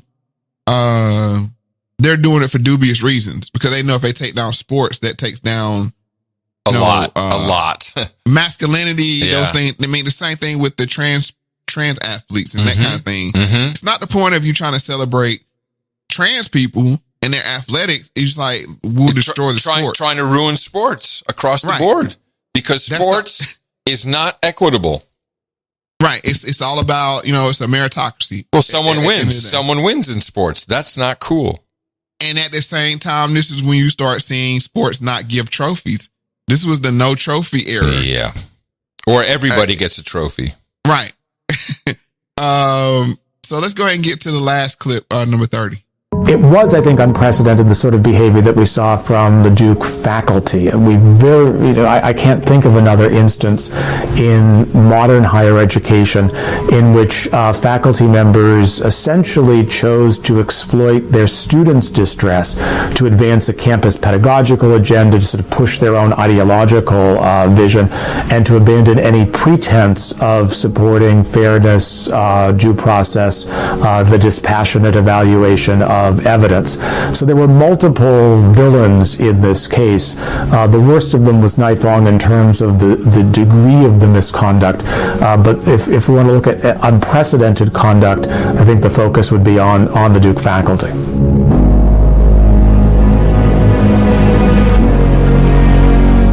The Times coverage, which was both relentless and one-sided, there were more than 100 articles or opinion columns in the Times about the lacrosse case, set the stage for the national media that, look, these guys must be guilty because it's the New York Times which is saying it, and if the Times is saying it, it must be true. I don't think they want a lie detector test because they're afraid they won't pass a lie detector test. And I may be the last person willing to take the heat because the victim is certainly taking a beating, as is Mike Naifong, and it's really unconscionably unfair. This was a case that served differing agendas of differing groups. For Naifong, he wanted guilt because it would help his cause in the primary. For the Duke faculty members, portraying their own students as racist advanced an on-campus agenda of making more hires, dealing with topics of race, class, and gender, and requiring more courses in race, class, and gender. And for the New York Times, this was a case that fit very much the basic assumptions of a typical Times journalist, that white male athletes were out of control, both sexual and racial connotations, and that advancing this would sort of advance a broader ideological agenda of the Times. And so this was it was almost a perfect storm of a case in which a variety of different groups could exploit the case for their own purposes. It's a really, really good historical compendium of how we got to where we are today. And I'm sure there's other stops along the way, but man, is this a big part of, and this is 2006. So long ago. This goes to show you that the apparatus was ready. Oh no, this is long game, man. This is real long game. Yeah. And that's the whole point of it, is they lay in wait for the perfect opportunity to rear their heads up for their personal gain. And at the expense, let's remember this, the reason why I want to keep bringing this up, at the expense of a mentally ill black woman. Yeah. Like, they don't care who they use. It doesn't care. They just threw her out there. They knew her story didn't hold water. They didn't seek to give her help. They said, okay, we can use her for our own gain. And this goes to show you with the door. This is the clear-cut case of hold the door. Mm-hmm. Yeah. Yeah. Hold the door and let us come right on in. And they were going to push all their feminist and different agendas on the back of this black woman, which that goes to show you. And the weird thing is, the weird paradigm is the liberal students used her as an object. Oh yeah, of course. Of course. That is the crazy part of all and what's going on now too. Right. They didn't care about JoJo. They didn't care about any of those people. They didn't care about JoJo. None of this. Like, no, JoJo. It's just, who can we just use, chew up, spit out, and keep moving. So, well, maybe one day people will get hip to this. Well, we had to look backwards to see forward. Like, now, if we just looked at this case before the Rittenhouse case, then we would knew what was going on. Totally. This is real. I'd love it when you do this to me, Mo. I love this. And you know what else I love? I like brand new money. I don't want any money around me that's not. I'd almost rather have a new one than an old 20. Now, that's kind of dumb, isn't it? But there's something about new money that excites you. You like $100 bills? Oh, yeah. I like new money, too. Oh, most beautiful thing on earth is a $100 bill. I hadn't seen a woman as good looking as a $100 bill. There's something about a $100 bill that excites you. Yeah. Now, we can't give you any financial advice, but what we're doing is we're stacking sats. So that's the new money of the day. That's the long term. That's for the buildup of the empire. In the meantime, and you can do that with some of the new podcast apps we talked about. We definitely need the full-on support through PayPal and Cash App, and we do have a number of producers still to thank. This was a lot of people donated for this show, Mo, and this just warms my heart, man. I love to see this. It really did. So we're going to thank the rest of the supporters, the producers who helped out with the treasure of the 3 T's. Chris Osterhuis, he says, just listen to number 40, was told that the Baum was a populist, that Dorothy's slippers were silver and represented the people's money. Yes, and put in a link here to the Wizard of Oz's money, which I've put in the show notes, so y'all can take a look at that. Thanks, Chris. $40 from Spivey. Always supporting. Your knowledge is priceless. Miguel Espinal, a couple of donations totaling $35. And I guess he sent you. I asked this question on IG, okay. Yeah, you got him on Instagram there. Okay. Yeah. Benjamin Bateman, 3333. Keep doing the work. Thank you for the infotainment. Standing by Fish Killer. Ben Bateman. Tabac Noir, $30 total over 2 donations. We live want to give our value before I get high. Lol. Hey, see, I told you, Mo, that's exactly how people enjoy the show. They don't mind. Roll it out slow. Bowen. And with someone. Yeah, with someone. With someone is always the way to go. Oh, yeah. Bowen Asserson, big fan of Moe Factz. Great podcast. Thanks for all the work you put into bringing all of us a fresh perspective. Please deadbeat me. Bowen Asserson. You got it. Congratulations. You're no longer a deadbeat. Since this is just phenomenal support, we're gonna read everybody's name, and of course, moving forward, if we get these longer donation segments, we'll probably have to have a cutoff at some point. But for right now, I'm just loving seeing all this. Michael Myers, $25. Ernest Benoit, sending you 2 X's in memory of Malcolm for all the extra value you and Adam are providing with the regular schedule. Thank you for your courage. Thank you, Sir Ernesto. Yes, we worked hard on shaping that up. Gleb Radutsky, screw Adam, go deeper and longer, Mo. $20. Pause. Thank you. Pause. All right. That could be read a whole different way. Pause. I understand. Screw Adam. Go deeper. No, I'm just saying, yeah. Need some commas in there. There's no commas. Hey, you put the spreadsheet together. I'm just reading it straight up. I'm writing it straight up, man. Okay. I'm just saying, glad we need some commas in there. That could be taken a whole different way. I think we all got it. Yeah. Jay Moore, $20. We smoked listening and wanted to show our value. Okay, Jay, have you met who was it there? I think it was Debac, wasn't it? Where was he now? Yeah, Tabac Noir. Yeah, maybe you guys should check each other out. Judy Schwartz, thank you for the live shows on Wednesdays. I enjoy that's every other Wednesday. I enjoy reading the chats and hearing all your viewpoints. And that's Judy S that Tiger Auntie called out. So that's gotcha. And in the evening with blessings to your family. Taylor Stagg, $20. Thank you. Eric Runkle, hey Mo and Adam. Sorry, my last note was read aloud doxing Mo. It's all right. I don't think that was a big problem. I thought I was below the threshold. Yeah, well, you're not. That's how we roll. There is no threshold as of now. We can't afford a threshold at the moment. But here's December's contribution plus an X because I caught up and it's worth incalculably more. But here's what I can swing monetary value-wise. And that's exactly the point. That's what value is. It's you're given the value that you can, and that's the perfect pricing mechanism. No argument. David Chalona, all the best, Mo and Adam. Have a great Thanksgiving. Now, total of 3 donations, $15. He says, keep it up, Mo. Wish it was more, and it will be soon. And what is this? Go Moe in a kind of French spelling. Mark Asher, $11.20. Happy birthday, Moe. Ned L. Ayers III, 1038. Peace and abundance of blessings. Chris Bergstrom again. Sir Chris Vox checking in. Mo, love the lost tapes. Keep up the great work. Thank you for your courage. Chef Elvis Rosenberg, $10 for the December 1st live show. Then $10 from Harkenrider, James Hawley, Jeremy Kavanaugh, Joseph Barnes, Christopher Smith. Thank you for the black man's perspective. Christopher says, I'm seeing things through a different lens. Chris from St. Mary's. ID? Is that Idaho? Could be. I don't know. Could be. Is Idaho AD? Yes, I believe so. Yeah. $10 from William Hawthorne. Thank you. Yarborough with 10 total. David Ackerman. He says he's been trying to send sats via the Fold app. David, you need to get an app from newpodcastapps.com.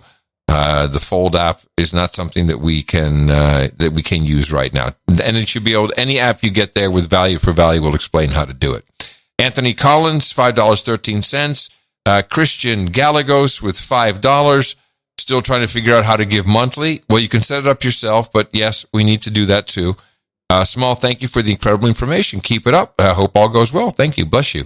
Kyan, $5. Melvin Welker with $5. Monica Eckert with $5.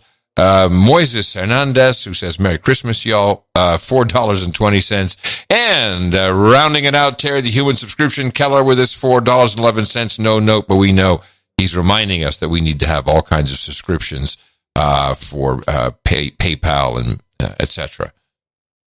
Wow, great list. Thank you to these producers. And, of course, again, to our executive and associate executive producers for episode number 72. The support is appreciated. Let's continue this.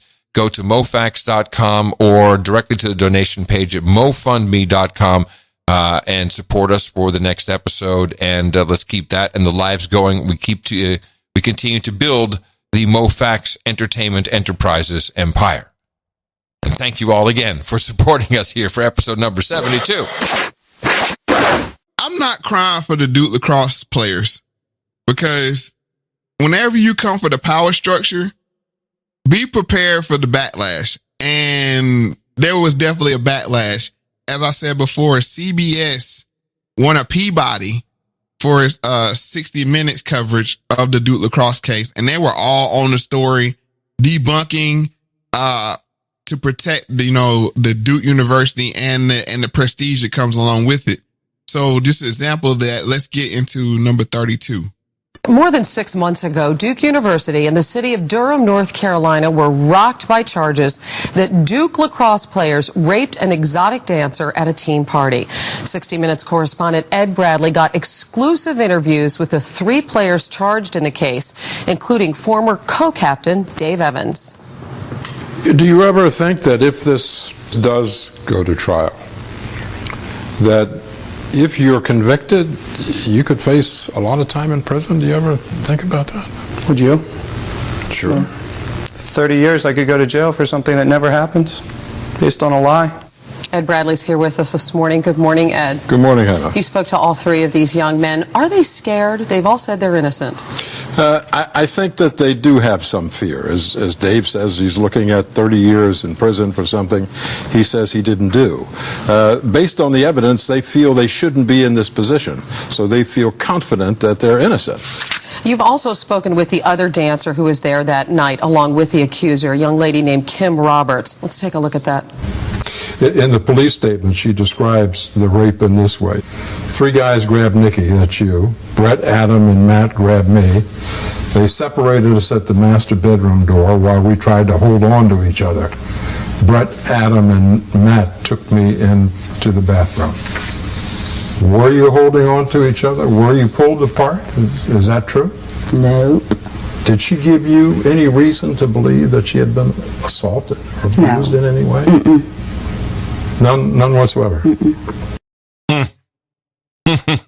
So the and that's where I was making the point about Kyle Rittenhouse. Mm-hmm. If he went to Duke, he'd have got the same kind of treatment. Yeah. It's different levels to whiteness. I don't have to explain that to you, but yeah. No, I hear you. Did you see Kyle going to attend classes at Arizona State? No, but I've seen him bouncing around all the podcast interviews. Oh, no, they had huge protests. He's not welcome at the school. He's done. Yeah, somebody will take him in. Don't worry about it. Some university would love to have their name associated with him. But that's the thing, that this is what happens when you come up against the power structure. This is the power structure.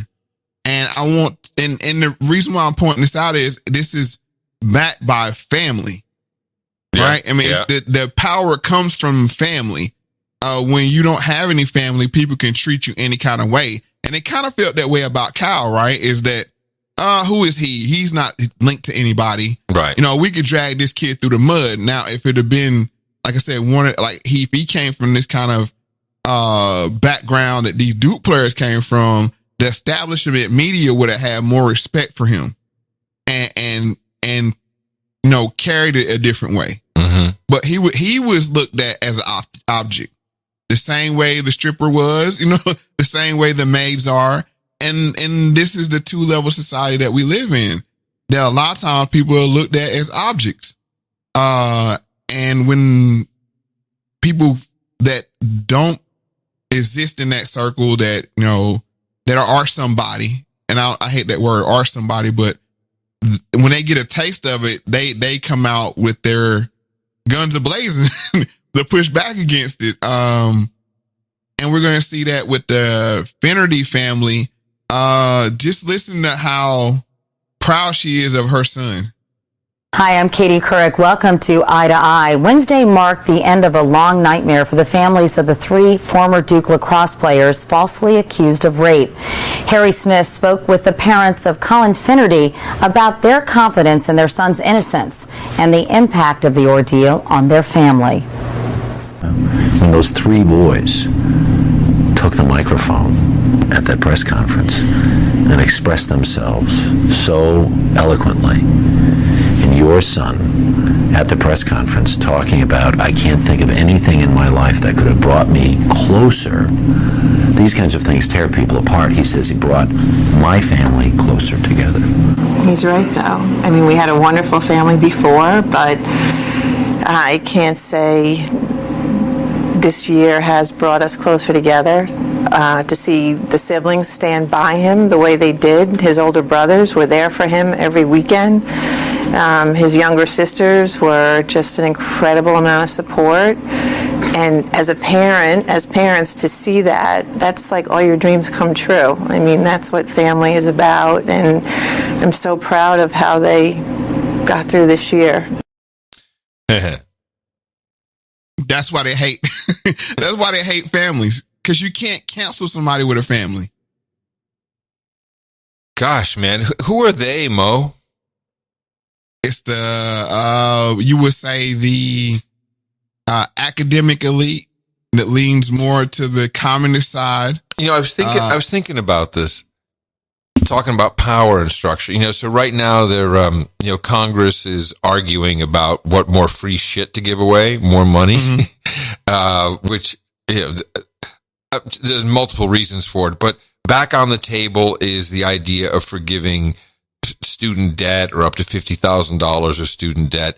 And what's interesting is in 2006, right around this time, is when student loans started to skyrocket, backed by the federal government. That, of course, is because of legislation, which basically is, hey, you know, don't worry about it.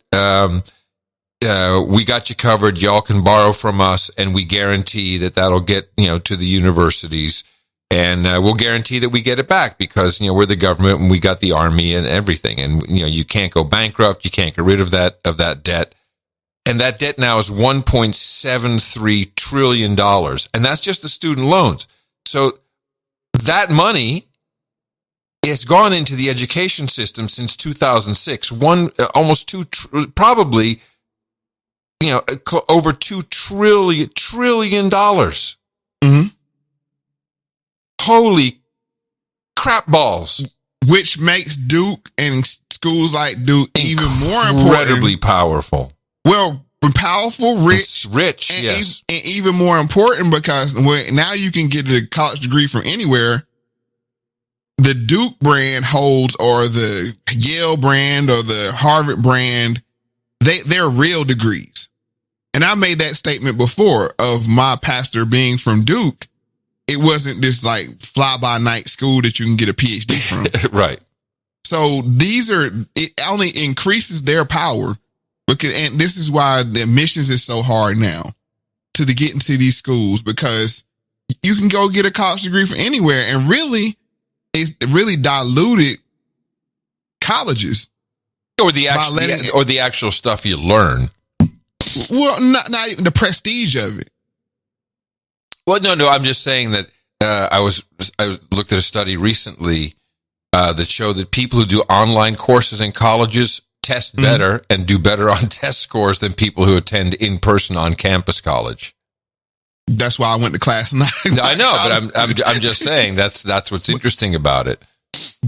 But when you have more degrees, it dilutes the meaning of it. Oh, sure, of course. So now people are starting to check your brand. Like, what kind of degree is it? Oh, it's a Duke degree. Oh, it means something. Yeah, and this is why they have to protect schools like this, and this is why you've seen such a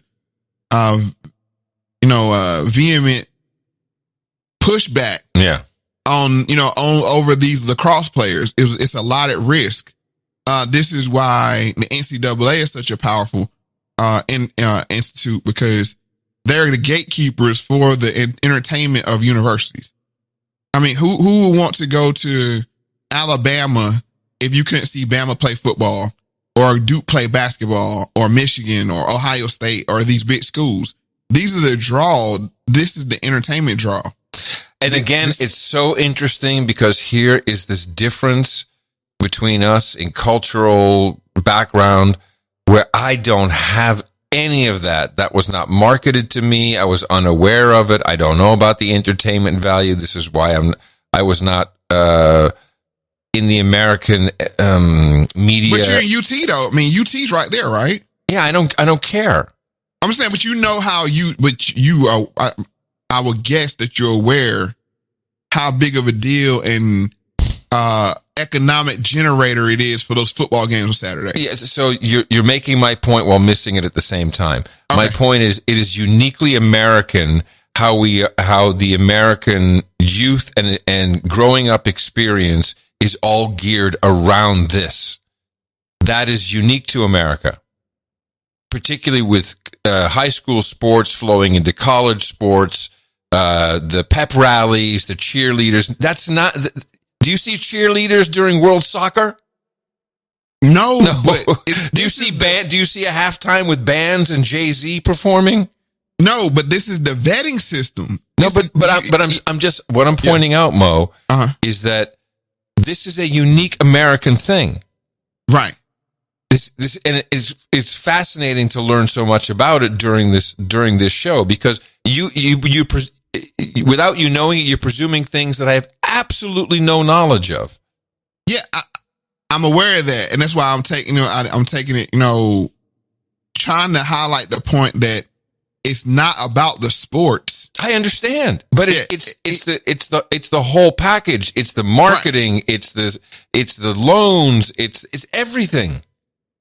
And it's the access. Yes, of course. It's access into the networks, of course. Because if you never make it on Duke campus, you're going to be capped. That's why Chris Cuomo had a job. It's like everybody has to be connected somehow.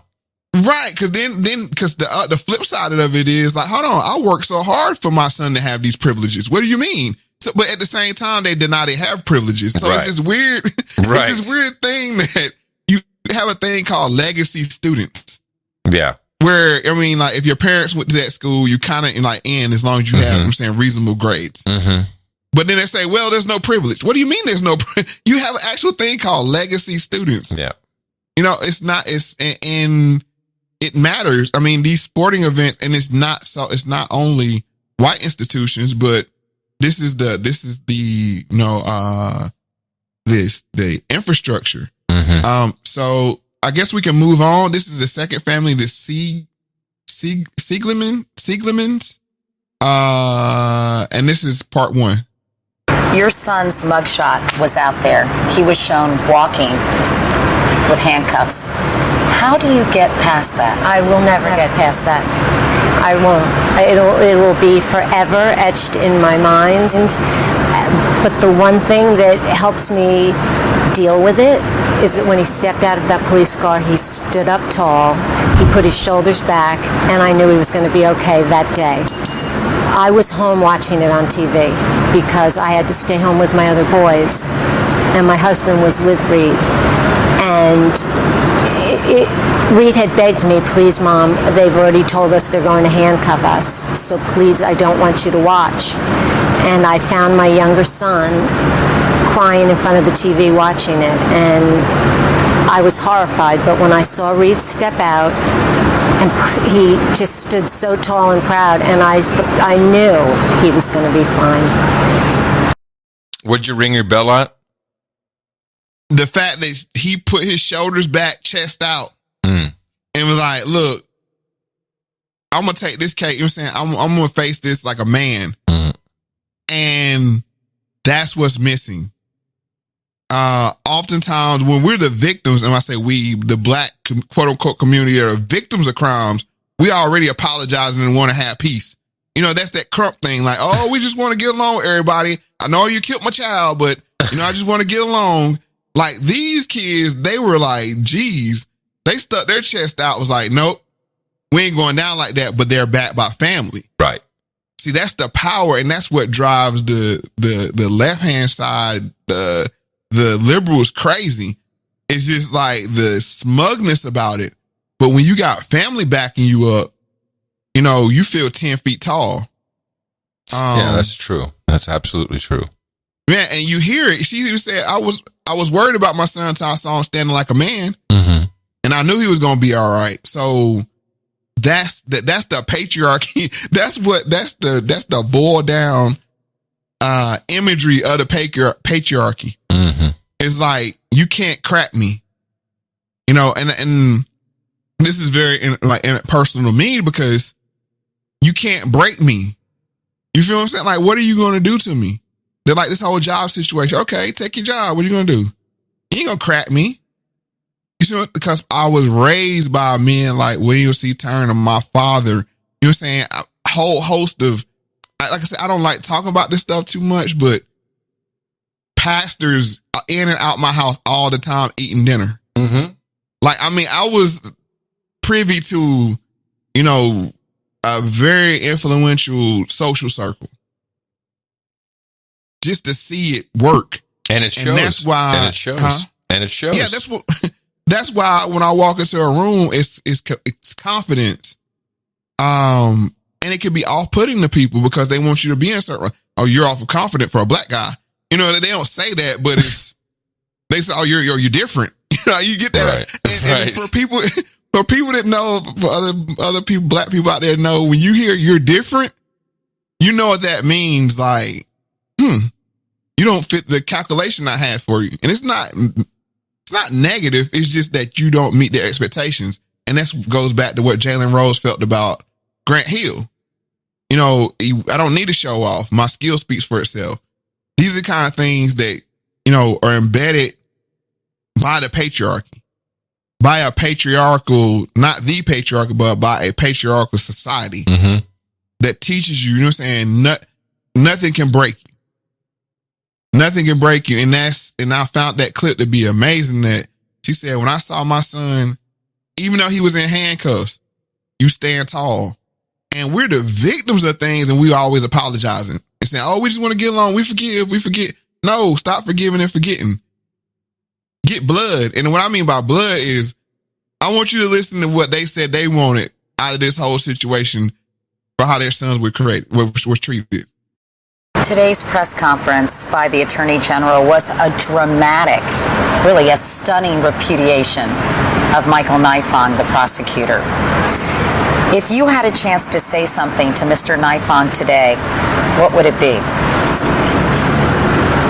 For what he did and the fraud, which he perpetuated for nearly a year, was it all that important to be the district attorney of Durham, North Carolina, to throw 3 kids to the wolves, ruin their lives, ruin their families' lives, all for what? For what? I'll never understand. Never understand. What would you like him to say to you? He's sorry. Not that that will ever help how I feel. I would like to know that this can never happen again to anyone. It's a horrifying thing when you see your child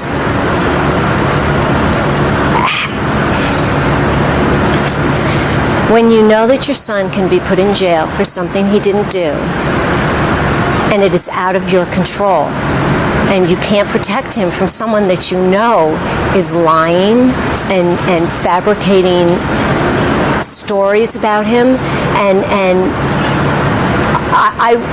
I want this man to say that he will never, ever allow something like this to happen again.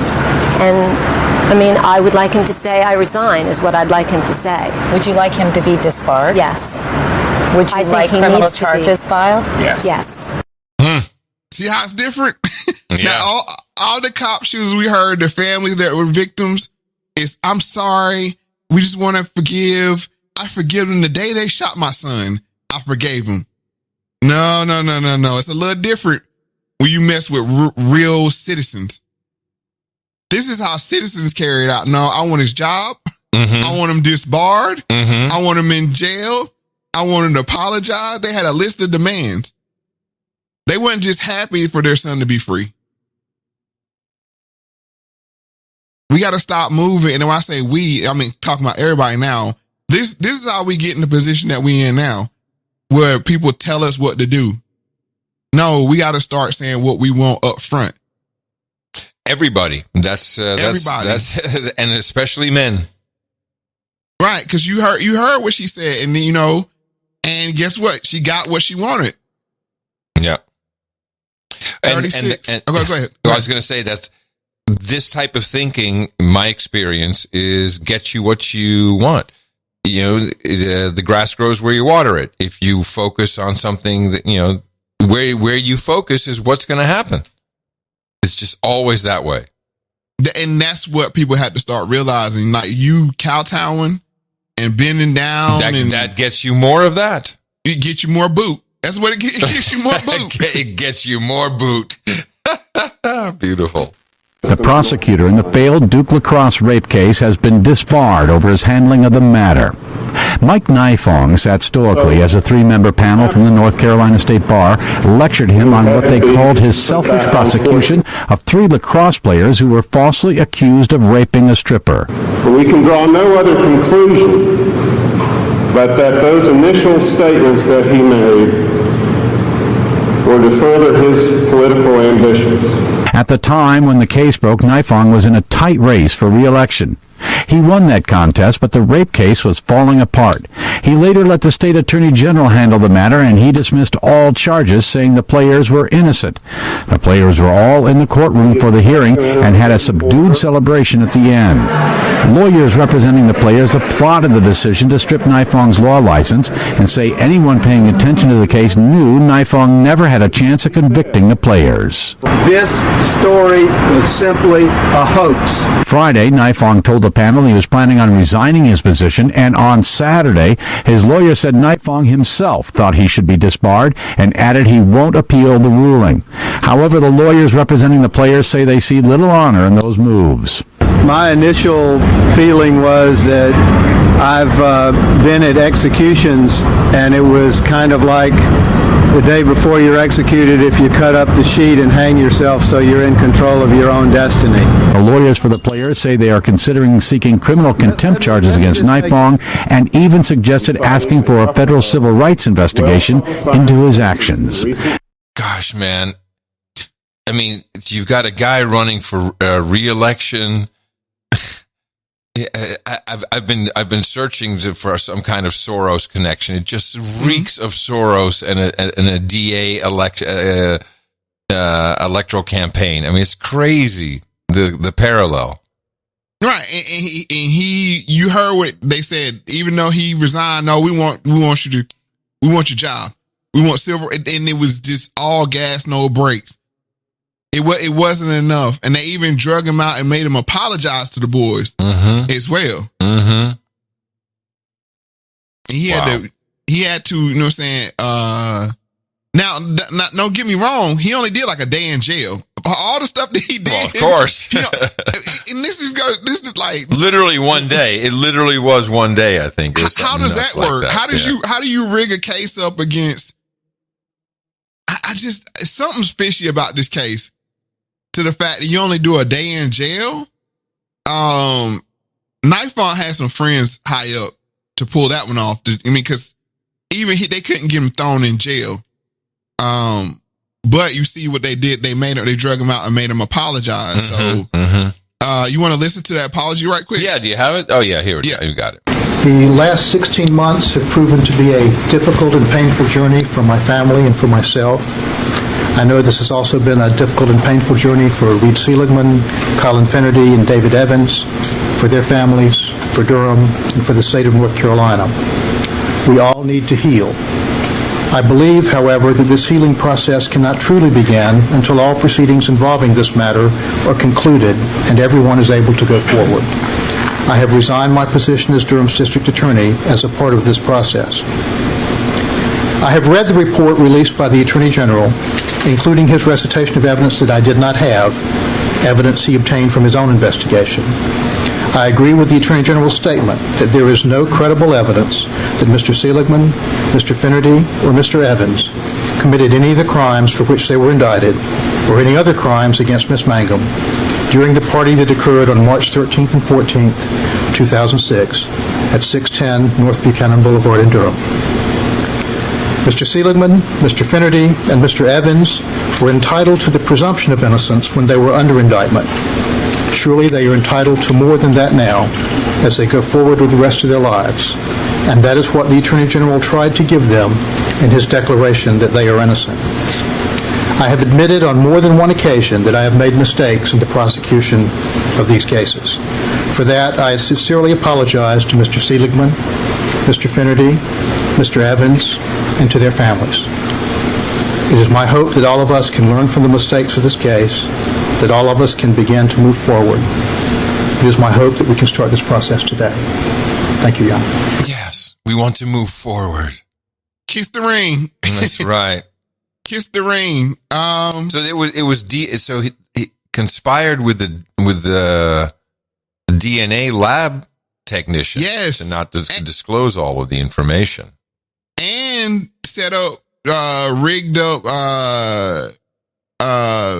what do you call it? The lineups. Yeah. And didn't deal with day in jail. So this is when we start talking about white privilege. Yeah, this is what we're talking about. Now, how is it that you can do all of that and you only spend a day in jail? That doesn't make any sense to me. But yeah, I mean, we know the system is not right. Right, it wasn't right. I mean, like I said, this goes to show you that even still, they wouldn't do him all the way dirty like they could.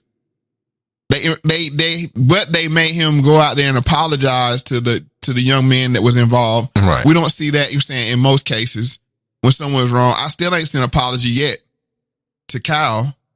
Right. Good luck with that.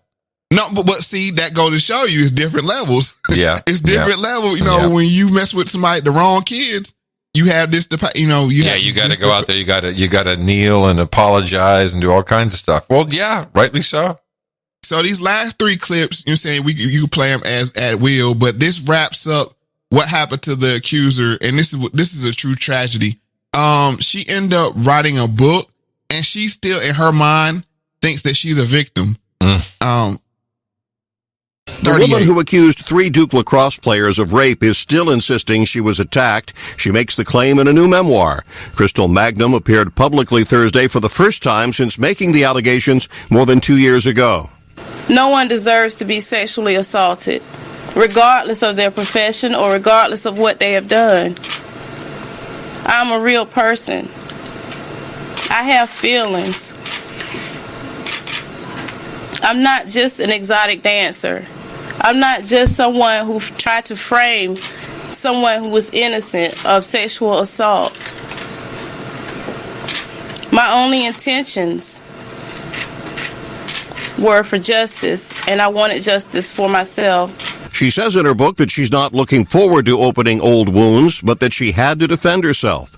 Prosecutors determined that her accusations against the three players were false, and her renewed allegations are triggering a threat of a lawsuit from the family of one of the exonerated players. The book is available online. Magnum wouldn't answer questions about details of the case at the news conference. John Belmont, The Associated Press. When did this book come out? This came out, I think, in 2009, I want to say. Okay.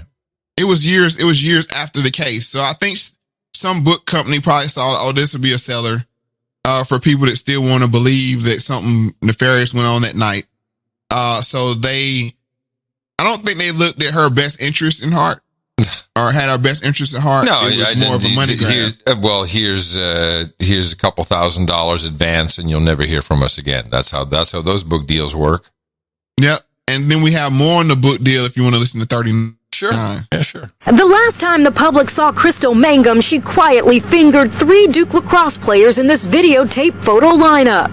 2 years later, she walks back into the spotlight to promote her new book. The Duke lacrosse case will never define who I am. I'm a proud mother of 3 wonderful children. I graduated from college with honors. The Last Dance for Grace is a story about my life. The Last Dance for Grace, according to Mangum, is her story. A woman with a troubled past whom, by her own account, was raped 3 times, twice as a teenager, and then again as an exotic dancer in March 2006. Yes, I am. I am still claiming that a sexual assault happened. But Mangum stopped short of commenting on former DA Mike Nifong, the prosecutor accused of withholding DNA evidence in the case that was later dismissed by the State Attorney General. Do you believe that Reed, Seligman, Colin Finnerty, and David Evans were innocent? I have no comments about the details of the case. However, I do talk about a little bit about it in The Last Dance for Grace, but I have no comment. Mangum's caution, according to her team of advisors, is partly because of the threat of potential lawsuits. Her side of the story, they say, has been kept from the public. They claim at least 2 networks have failed to air interviews with Mangum. This photo of CNN anchor Soledad O'Brien and Mangum was provided to Eyewitness News. Oh, man. So everybody uses poor woman up. Well, do you know how it ends with her? I do. You want to share it with people? Number 40. Oh, okay. Because I was just looking at the wiki page and I'm like, oh my goodness. Well, the woman who was at the center of the false rape allegations that were brought against 3 Duke University athletes may now be facing a murder charge. Earlier this month, the police arrested Crystal Magnum for stabbing her boyfriend in the kitchen with a knife. Now we've learned that that victim has died in that case. Prosecutors say that they will likely charge Magnum with murder. Back in 2006, as you may remember, this story went on for months and months. She accused 3 Duke lacrosse players of raping her at an off-campus party. Those charges were later shown to be false, and the charges against those 3 men were dropped. And here's the kicker. She argued in that particular charge, second-degree murder, after she stabbed her boyfriend and he died. She argued she acted in self-defense, fearing that he would kill her. She got sentenced 14 to 18 years. True tragedy.